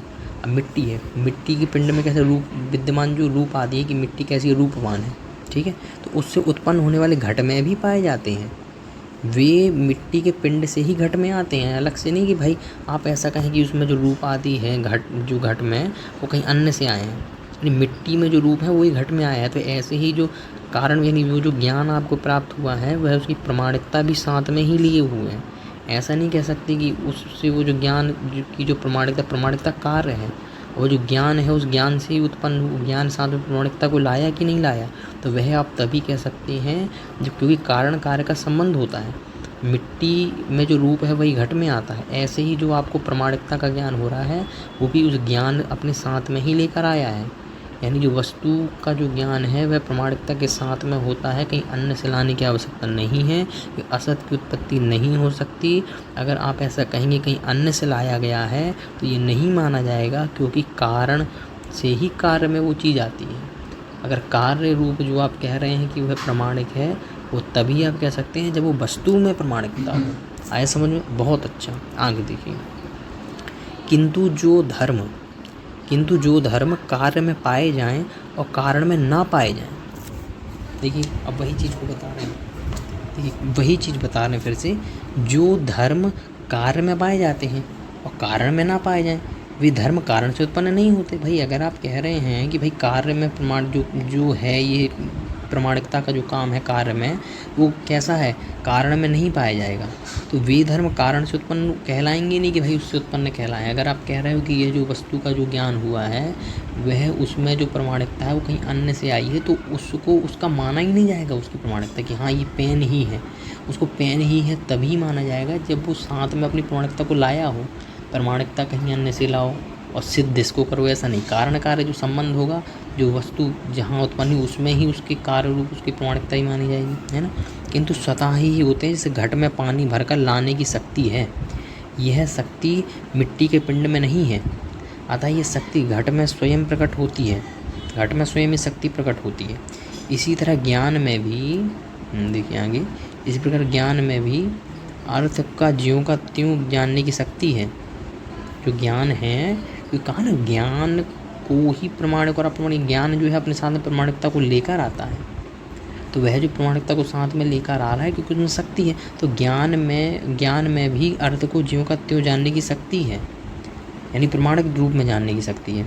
यह शक्ति ज्ञान को उत्पन्न करने वाले चक्षु आदि कारण में नहीं पाई जाती। या आप कहें कि भाई चक्षु आदि कारण से उसमें वो प्रमाणिकता सिद्ध हो रही, नहीं, वो तो केवल बोधात्मक है, केवल ज्ञान कराता है। अतः यह उनसे उत्पन्न ना होकर स्वयं प्रकट होता है, कहा भी है, ठीक है। तो इस प्रकार समझना है कि भाई वह जो ज्ञान है, ज्ञान में जो प्रमाणिकता है वो अन्य जगह से ना मानी जाए, क्योंकि कारण से ही कार्य होता है, तो उस ज्ञान से ही उसके साथ में प्रमाणिकता भी माने। अगर प्रमाणिकता कहीं अन्य से ला रहे हैं तो उसका कोई संबंध नहीं बैठेगा, ऐसा यहाँ पे उदाहरण दे रहे हैं। अब देखिए यहाँ पे एक और मीमांसा सूत्र का, मीमांसा का ही एक उदाहरण है। कह रहे हैं आत्मलाभे ही भावानां कारणापेक्षित भवेत् लब्धात्मनां स्वकार्येषु प्रवृत्ति स्वयमेव तु, है ना। तो देखिए इसका अर्थ क्या है, देखिए देखिए इसको, पदार्थों के उत्पन्न होने में ही कारणों की अपेक्षा होती है। क्या कहा, पदार्थों के उत्पन्न होने में ही कारणों की अपेक्षा होती है। जब भी उत्पन्न हो जाते हैं तब अपने अपने कार्यों में स्वयं ही प्रवृत्ति करने लगते हैं। मतलब क्या, पदार्थों के उत्पन्न होने में ही कारणों, देखिए पदार्थ को उत्पन्न होने में तो कारण की अपेक्षा रहती है, तो जब भी उत्पन्न हो जाते हैं तब अपने अपने कार्यों में स्वयं ही प्रवृत्ति करने लगते हैं। तो इसका मतलब कहने का तात्पर्य यह है कि भाई जो जिस वस्तु से उत्पन्न हुआ है तो कारण की अपेक्षा से तो उसको मानना ही पड़ेगा, और जब वो कार्य उत्पन्न हो जाते हैं तो उनकी प्रवृत्ति स्वयं अपने आप अपने अपने रूप में हो जाती है। तो वस्तु कारण की अपेक्षा से ही उसमें कार्य में वो चीज़ आएगी भाई। तो आप जो ज्ञान है उस ज्ञान की प्रामाणिकता उस वस्तु के साथ में ही माने, अन्य से ना माने, ये इनका कहना है, ठीक है। और देखिए, अतः प्रामाण्य की उत्पत्ति में गुण वगैरह की अपेक्षा नहीं है। क्या कह रहे हैं, गुण वगैरह की मतलब जैसे इंद्रियां हैं तो इंद्रियों के गुण होते हैं, जिस गुणों के माध्यम से हम जानेंगे, निर्मलता आदि, है ना, तो उसी को आगे बताएंगे। तो कह रहे हैं प्रामाण्य की उत्पत्ति में गुण वगैरह की अपेक्षा नहीं होती। इसी तरह अर्थ को जाने रूप जो प्रमाण का कार्य है, क्या कहा, अर्थ को जाने रूप प्रमाण का जो कार्य है, अर्थ को जानना है, प्रमाण का कार्य क्या है कि अर्थ को जाने, तो अर्थ को जाने रूप जो प्रमाण का कार्य क्या है उसको जानना, उसमें भी प्रामाण्य ग्रहण की अपेक्षा नहीं है, क्योंकि प्रमाण के प्रामाण्य का ग्रहण किए बिना भी उससे अर्थ का बोध हो जाता है। किंतु यदि संवादक ज्ञान से अथवा गुणों के ज्ञान से अथवा अर्थ क्रिया के ज्ञान से प्रमाण के प्रामाण्य का निश्चय किया जाएगा तो अनवस्था दोष आ जाएगा, अनेक दोष आएंगे, क्योंकि उक्त ज्ञानों के द्वारा प्रथम ज्ञान में प्रामाण्य का निश्चय करने पर उन ज्ञानों के प्रामाण्य का निश्चय अन्य संवाद ज्ञान, गुण ज्ञान और अर्थ क्रिया के ज्ञान से माना जाएगा, करना होगा। यदि संवाद ज्ञान गुण ज्ञान और अर्थ क्रिया ज्ञान के प्रामाण्य का निश्चय अन्य संवाद ज्ञान वगैरह के बिना स्वतः ही हो जाता है, तो प्रथम ज्ञान के प्रामाण्य का निश्चय भी स्वतः ही करने में क्यों आपत्ति है? अतः प्रामाण्य स्वतः ही होता है। अब देखिए इतनी चीज़ पढ़ दी, इसको मैं समझा देता हूँ। कहना ये चाहते हैं कि भाई कोई भी वस्तु है, अब उस वस्तु का जो ज्ञान है, अब वह ज्ञान प्रामाण्यता को स्वतः स्वयं ही लेकर आता है, अन्य की अपेक्षा नहीं करता। परंतु यहाँ पे करें अगर कोई ऐसा माने कि वस्तु जो है अपने संवाद ज्ञान, गुण क्रिया, अर्थ क्रिया का मतलब समझ, अर्थ क्रिया का मतलब उसमें प्रवृत्ति होना, तो अर्थ क्रिया की अपेक्षा से अगर आप उसमें प्रवृत्ति मानेंगे कि भाई उसमें आपकी प्रवृत्ति हुई, तब वह प्रमाणिक माना गया। अगर ऐसा माना जाएगा तो उसके माध्यम से आपने, अर्थ क्रिया के माध्यम से आपने जाना कि भाई यह सत्य है, तो वह जो आपने सत्य को जाना है, फिर उसके लिए भी अर्थ क्रिया की आवश्यकता पड़ेगी, उसमें भी प्रवृत्ति होनी चाहिए। और इसी प्रकार से चाहे संवाद ज्ञान हो, चाहे गुण ज्ञान हो, इनके माध्यम से माने। क्योंकि ये लोग क्या मानते हैं, मीमांसक लोग, कि इंद्रियां जो है इंद्रियों के गुण होते हैं, तो इंद्रियों के गुणों के माध्यम से उसको जानते हैं। निर्मलता, ये भी आगे इस चीज़ को बताएंगे।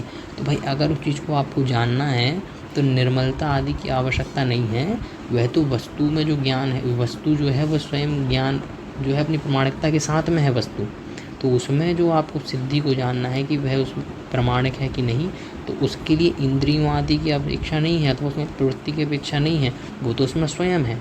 परंतु इंद्रियों आदि के माध्यम से आपको बोध मात्र होता है, ये इनके कहने का मतलब है ना, ऐसा। अच्छा देखिए और भी कह रहे हैं, बस इसके बाद में जैन दर्शन का जो इसका उत्तर पक्ष है वो प्रारंभ हो जाएगा।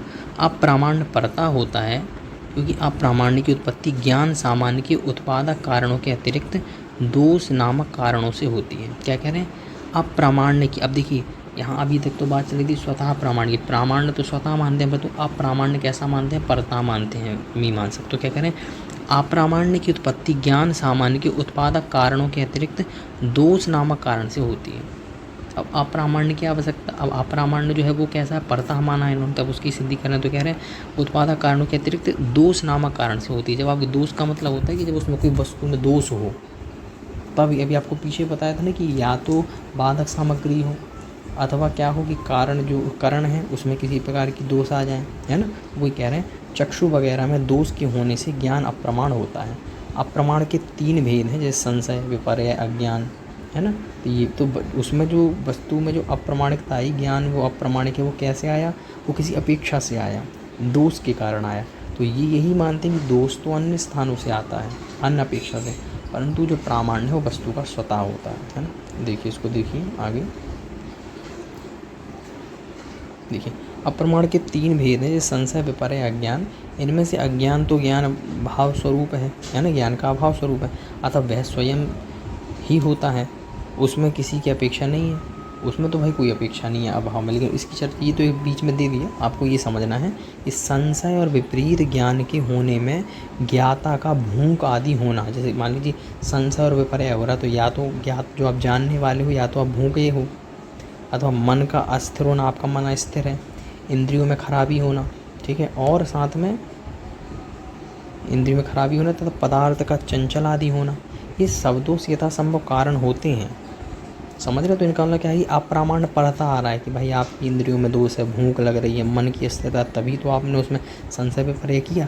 तो यह इनका कहना है। तो कह रहे हैं तथा जैसे प्रमाण का कार्य अपने विषय में प्रवृत्ति कराना है, वैसे ही अप्रमाण का कार्य अपने विषय से निवृत्ति कराना है। तो प्रामाण्य जो होगा, यथार्थ जो होगा, वो तो प्रवृत्ति कराएगा, अप्रामाण्य क्या कहलाएगा? उसमें से निवृत्ति करवाएगा, है ना, ऐसा। तो कह रहे हैं किंतु जब तक ज्ञाता को यह ज्ञात नहीं हो जाता कि यह ज्ञान अप्रमाण है, तब तक वह उसके विषय में निवृत्त नहीं होता। अतः अप्रामाण्य की उत्पत्ति की तरह उसकी ज्ञाप्ति भी परता ही होती है। यानी कह रहे हैं कि भाई अगर वो अप्रमाण उत्पन्न हुआ है कि ये सांप है, तो वह क्यों हुआ है? कि आपकी इंद्रिय दोष के कारण, कि भाई आपको प्रकाश नहीं दिख रहा है ना, आपको प्रकाश नहीं दिख रहा, तो इसकी अंधेरा है, तो इस अपेक्षा से आपने क्या करा, तो उसमें जो अप्रमाण जो उत्पन्न हुआ है वह भी कैसे हुआ है? अन्य अपेक्षा से, तो परता कहलाए। और जो ज्ञाप्ति हुई है, ज्ञप्ति ने उसका जो ज्ञान हुआ है वह भी कैसे हुआ भाई? वो भी कैसा हुआ? वो भी परता हुआ। तो इसलिए ये लोग अप्रमाण को परता ही मानते हैं, चाहे उत्पत्ति की अपेक्षा से बात हो, चाहे उसकी ज्ञप्ति की अपेक्षा से बात हो, परंतु जो प्रामाण्य है वह स्वतः होता है ना, इस अपेक्षा से। अब आगे देखिए, शायद कहा जाए, जैसे शायद कहा जाए कि जैसे अप्रामाण्य को उत्पत्ति दोष के कारण होती है, वैसे अप्रामाण्य की उत्पत्ति भी गुणों के कारण होती है। गुणों की देखिए कह रहे हैं कि भाई आपने जैसे पीछे कहा था ना कि भाई जो गुणों के कारण ही उसमें क्या होना चाहिए, आप ऐसा माने कि गुण के कारण हुई तो परतः मान लें इंद्रियों की। तो कह रहे हैं कि अप्रामाण्य को उत्पत्ति दोषों के कारण होती है, वैसे हो प्रामाण्य की उत्पत्ति भी गुणों के कारण होती है, अतः प्रामाण्य भी परता होता है। तो ऐसा करें कि भाई जैसे हमने कहा ना कि भाई जो वस्तु है, वस्तु में जो एक प्रकार से अप्रामाणिकता है वो इंद्रियों के गुण, जो इंद्रियों के गुण हैं उनके कारण, अथवा जैसे अच्छा जैसे दोष के कारण, जैसे इंद्रियों के दोष के कारण होते हैं, ऐसे करें, ऐसे आप ऐसा मान लें। तो इंद्रियों के दोष के कारण ज्ञान की जो वस्तु का जो ज्ञान हो रहा है उसमें अप्रामाणिकता आती है। तो ऐसा मान लो ना इंद्रियों के गुण के कारण वस्तु का जो ज्ञान होता है वो प्रामाणिक होता है। समझ रहे हैं? यानी इंद्रियों के गुण के कारण वस्तु की प्रामाणिकता, इंद्रियों के दोष के कारण उसकी अप्रामाणिकता मान लें। क्योंकि आपने ये तो माना ना कि उसकी अप्रामाणिकता जो है दोष के कारण आ रही है इंद्रियों के, तो ऐसा मान लो ना कि उसमें जो अगर प्रामाणिकता आ रही है तो गुणों के कारण आ रही है। तो ये ऐसा नहीं मानते ये, क्योंकि इससे मानेंगे तो परता हो जाएगा, तो ऐसा नहीं मानेंगे, तो इसको देख जाएंगे। किंतु ऐसा कहना ठीक नहीं, क्योंकि प्रथम तो गुण ही सिद्ध है। गुण ये सिद्ध मतलब उसमें गुण होता है, गुण की अपेक्षा से कि भाई इस गुण की अपेक्षा से आप उसको जान लो, तो पहले तो यही नहीं है। और यदि वे हों भी तो वे प्रामाण्य को उत्पत्ति में कुछ भी नहीं करते, यानी उसको प्रामाण्य को उत्पन्न करने, मान लीजिए ज्ञान गुण, मान लीजिए इंद्रियों के गुण हैं कि उसके माध्यम से आप इस चीज़ को जान पा रहे हैं, परंतु प्रामाण्य को उत्पन्न वो नहीं कर सकते। उनका काम तो दोषों को दूर करना है। उनका कहने का मतलब ये है मीमांसकों का कि भाई यह जो प्रामाण्य है, प्रामाण्य ये जो इंद्रियां हैं, तो इंद्रियों के जो गुण हैं वह मात्र दोष को दूर करने का काम करते हैं, परंतु उस वस्तु की जो ज्ञान जो प्रामाणिकता आती है वो स्वतः ही आती है, परंतु दोष नहीं आते। इनका कहना ऐसा है कि भाई दोष तो स्वतः ही परतः ही आएंगे, यानी दोष के कारण आएंगे इंद्रियों के, परंतु जो गुण हैं वह दोष के कारण नहीं आते। वो कैसे आते हैं? वो स्वतः आते हैं। गुण तो मात्र दोष को हटाता है। पदार्थों का स्वरूप ही ऐसा है कि जब भी उत्पन्न होते हैं तो अपने प्रतिपक्षी को हटाकर ही उत्पन्न होते हैं। कैसे होते हैं? अपने हटाकर ही उत्पन्न होते हैं। गुण दोषों के प्रतिपक्षी हैं, ठीक है। अतः गुणों के द्वारा दोषों को दूर हो जाने पर जब कारण स्वयं व्यापार करते हैं तो प्रमाण ज्ञान को ही उत्पन्न करते हैं। कहने कि भाई केवल जो इंद्रियां आदि जो हैं वह जो है उस गुणों के कारण उसका प्रामाणिकता उत्पन्न नहीं होती वस्तु में। ज्ञान की जो प्रामाणिकता तो उस वस्तु के साथ में ही उत्पन्न हुई है, परंतु जो इंद्रिय आदि के जो गुण हैं मात्र दोष को दूर कर देते हैं। वो इतना ही कर सकते हैं, प्रामाणिकता को उत्पन्न नहीं कर सकते। यदि ज्ञान के उत्पन्न होने पर भी उसमें स्वयं अपना कार्य करने की शक्ति नहीं आती, यदि ज्ञान के उत्पन्न होने पर ही उसमें स्वयं अपना कार्य करने की शक्ति नहीं आती, तो ये कहना होगा कि ज्ञान उत्पन्न ही नहीं हुआ। क्या यह बात प्रतीति विरुद्ध नहीं है कि अग्नि जब तक उत्पन्न होती है तो अप्रकाशक होती है, पीछे उसमें अन्य कारणों से प्रकाशपन आदि धर्म लाए जाते हैं। तो इनका कहना यह है कि भाई वह जो वस्तु है, वस्तु का जो ज्ञान है, वह ज्ञान अगर इंद्रियों के अगर दोषों के कारण हो तो आप उसको क्या माने? अप्रामाणिक माने। परंतु अगर इंद्रियों के गुणों के कारण उसमें होगा उत्पन्न, तो ऐसा हम नहीं मानते। इंद्रियां केवल दोषों को दूर करती हैं, वो मात्र इतना काम करती हैं। और जब उसमें कोई वस्तु, जब प्रामाणिकता का ज्ञान होता है तो उस वस्तु में ही वो निहित होता है, ऐसा, ठीक है। आगे देखिए, आगे कहते हैं प्रमाणभूत ज्ञान का उत्पन्न करने में गुणों का हाथ है, ऐसा मान भी लिया जाए। अगर मान लीजिए अब ये ऐसा नहीं मानते गुण के कारण उसमें तो ना, फिर भी अगर प्रामाण्य परतः नहीं होता, क्योंकि प्रामाण्य का मतलब है बोधकपना। प्रामाण्य का मतलब क्या है? बोधकपना, उसका ज्ञान होना। वह बोधकपना यदि ज्ञान के जन्म के साथ हो, साथ ही उसमें आ जाता है, तो प्रामाण्य स्वतः ही हुआ कहलाया। इस प्रकार सभी ज्ञानों में बोधकत्व रूप प्रामाण्य स्वभाव से ही होता है। जैसे कोई वस्तु उत्पन्न हुई, मतलब कोई वस्तु का कोई ज्ञान उत्पन्न हुआ, तो प्रामाणिकता उसके जन दोनों साथ में ही उत्पन्न हुए, बोधकपना, तो उसको स्वतः कहते हैं। परंतु अगर कहीं अन्य अपेक्षा से उसमें डाला जाए कि नहीं अब ये प्रमाण अब हुआ, तो ऐसा नहीं। तो क्या है कि हम उसको प्रामाणिकता नहीं मान सकते। अगर आप इसको गुणों के साथ भी कहीं गुणों के द्वारा हुआ है, परंतु फिर भी नहीं मानेंगे, क्योंकि जो प्रामाणिकता बोधकपना है वो दोनों साथ में ही होते हैं, अलग अलग समय नहीं है, अंतराल नहीं है। किंतु उनमें से जो ज्ञान दुष्ट कारणों से उत्पन्न होता है और जिसके मिथ्या होने का प्रत्यय हो जाता है, वह ज्ञान अप्रमाण कहा जाता है ना। अतः अप्रामाण्य का निश्चय परता ही होता है, यह मीमांसक का मत है। तो ये भी मीमांसकों ने पूर्व पक्ष रखा है अपने को प्रामाण्य को स्वतः मानने के लिए और अप्रामाण्य को परतः मानने के लिए। तो इतना वैसे आपको समझ में आ गया होगा, है ना। अच्छा, अब देखिए इसका उत्तर पक्ष। तो ये कहते हैं जैन दर्शन की मीमांसा की इस मत को ठीक नहीं मानता। उसका कहना है कि मीमांसा कहना है कि अर्थ की जानने की शक्ति का नाम प्रामाण्य है। क्या मीमांसा क्या कहते हैं? अभी उत्तर पक्ष आ गया जैनों का। तो जैन दर्शन वाले कहते हैं कि अर्थ को जानने की शक्ति का नाम प्रामाण्य है।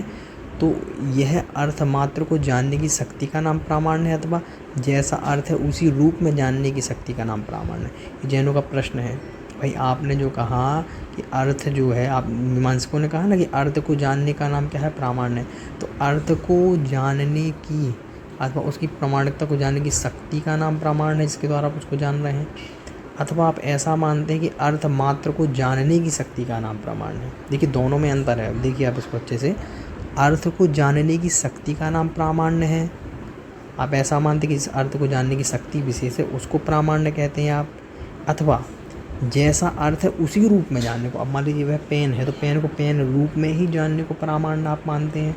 अथवा आप ऐसा मानते हैं कि भाई अर्थ को जानने की शक्ति मात्र हो। तो इसमें बड़ा दोष है। अगर आप अर्थ को जानने मात्र की शक्ति का नाम प्रामाण्य मानेंगे तो भाई ऐसे तो हमें बहुत अर्थ का ज्ञान होता है। हमें मान लीजिए रज्जु में सर्प का ज्ञान हुआ, तो वह भी तो हमको क्या हुआ? अर्थ की जानने की शक्ति का नाम तो आप कह रहे हैं ना, तो हमने तो उसको जानने की शक्ति जान लिया। परंतु वह जो प्रामाण्य है, अगर उसको प्रमाण माना जाए तो फिर तो जो मिथ्या ज्ञान है, अप्रामाणिक है, वो भी क्या हो जाएगा? वह भी प्रामाण्य हो जाएगा। परंतु ऐसा नहीं होता।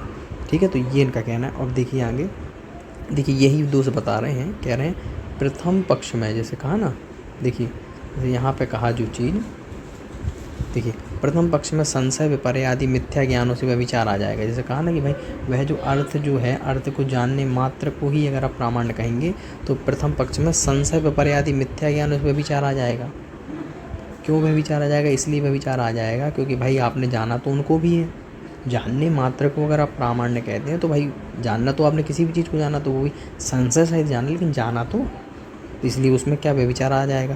क्योंकि ये ज्ञान अप्रमाण है, फिर भी अर्थ है। क्योंकि ज्ञान सामान्य को उत्पन्न करने वाली सामग्री से यथार्थ वस्तु को जानने रूप प्रामाण्य की उत्पत्ति नहीं होती। क्योंकि सामान्य को उत्पन्न करने वाली सामग्री से यथार्थ वस्तु के जानने रूप प्रामाण्य की उत्पत्ति नहीं होती। वो देखिए, वस्तु अर्थ का जो ज्ञान है वो केवल वस्तु के अर्थ का ज्ञान उत्पन्न कर सकता है, उसकी प्रामाणिकता नहीं बता सकता। अगर वो उसको प्रामाणिकता को, अगर आप ऐसा मानते हैं, पहले पक्ष को माने कि वह अर्थ को उत्पन्न, अर्थ के ज्ञान को उत्पन्न करना ही मात्र उसके प्रामाण्य है, तो फिर अर्थ को उत्पन्न तो कई रूप में करता है, संशय सहित भी करता है। तो ऐसा मानेंगे तो हर चीज़ प्रमाणिक हो जाएगी।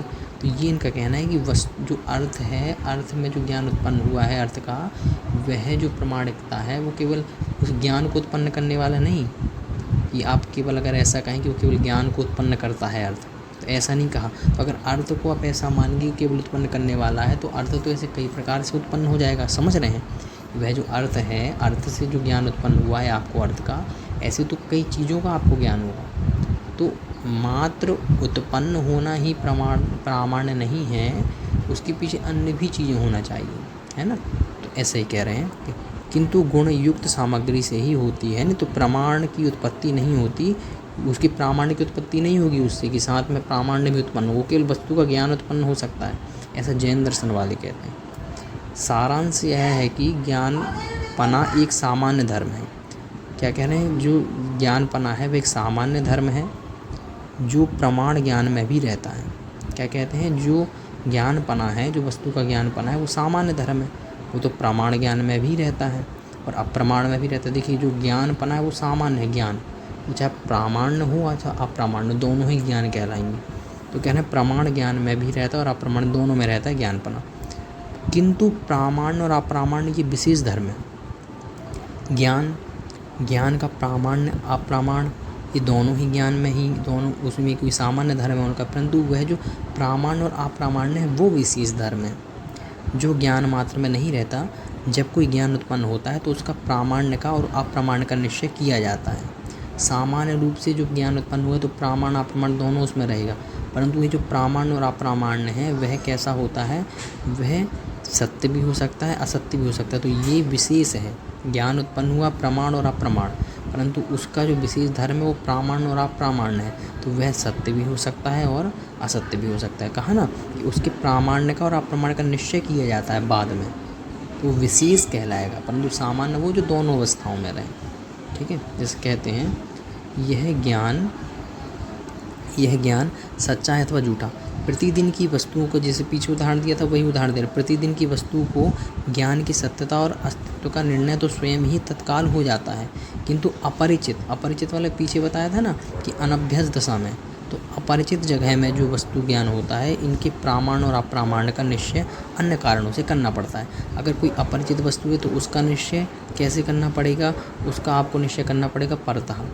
जब ज्ञान के प्रमाण का निश्चय हो जाता है, जब आपको निश्चय हो गया, अभ्यस्त हो गया, पीछे बताया था अभ्यस्त दशा, तो आवश्यकता अनुसार उसके विषय की प्रवृत्ति की जाती है, फिर उसमें आवश्यकता अनुसार प्रवृत्ति हो जाती है आपकी। यह तो प्रामाण्य को ज्ञप्ति के विषय में जैन दर्शन का अभिमत है। ये तो क्या है, उसकी ज्ञप्ति के विषय में, कि उसका ज्ञान होने के विषय में, कि वो जो उसका ज्ञान हुआ है अगर अभ्यस्त दशा में होगा, अभ्यस्त दशा में तो भाई हम उसको क्या कहेंगे, स्वतः कहेंगे।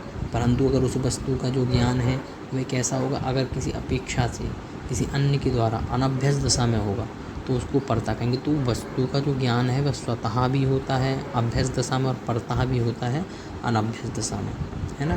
तो इस प्रकार से आपको समझना है। अब कह रहे, अब यह प्रश्न होता है कि ज्ञान जो सच्चा या झूठा होता है वह स्वयं ही होता है या अन्य कारणों से होता है।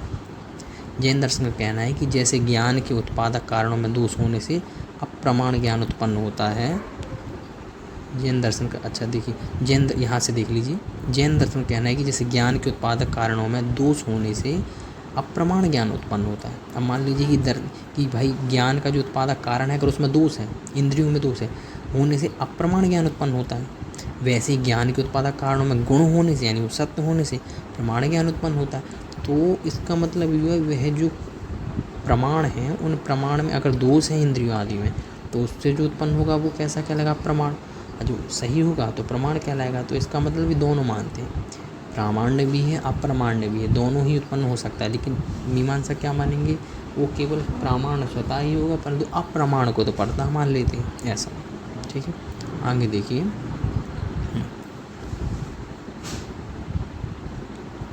इसको देखिए, अतः जैसे दोषों से रहित, दोषों से उत्पन्न होने के कारण अप्रामाण्य की उत्पत्ति परता होती है, वैसे ही गुणों से उत्पन्न होने के कारण प्रामाण्य की उत्पत्ति भी परता होती है।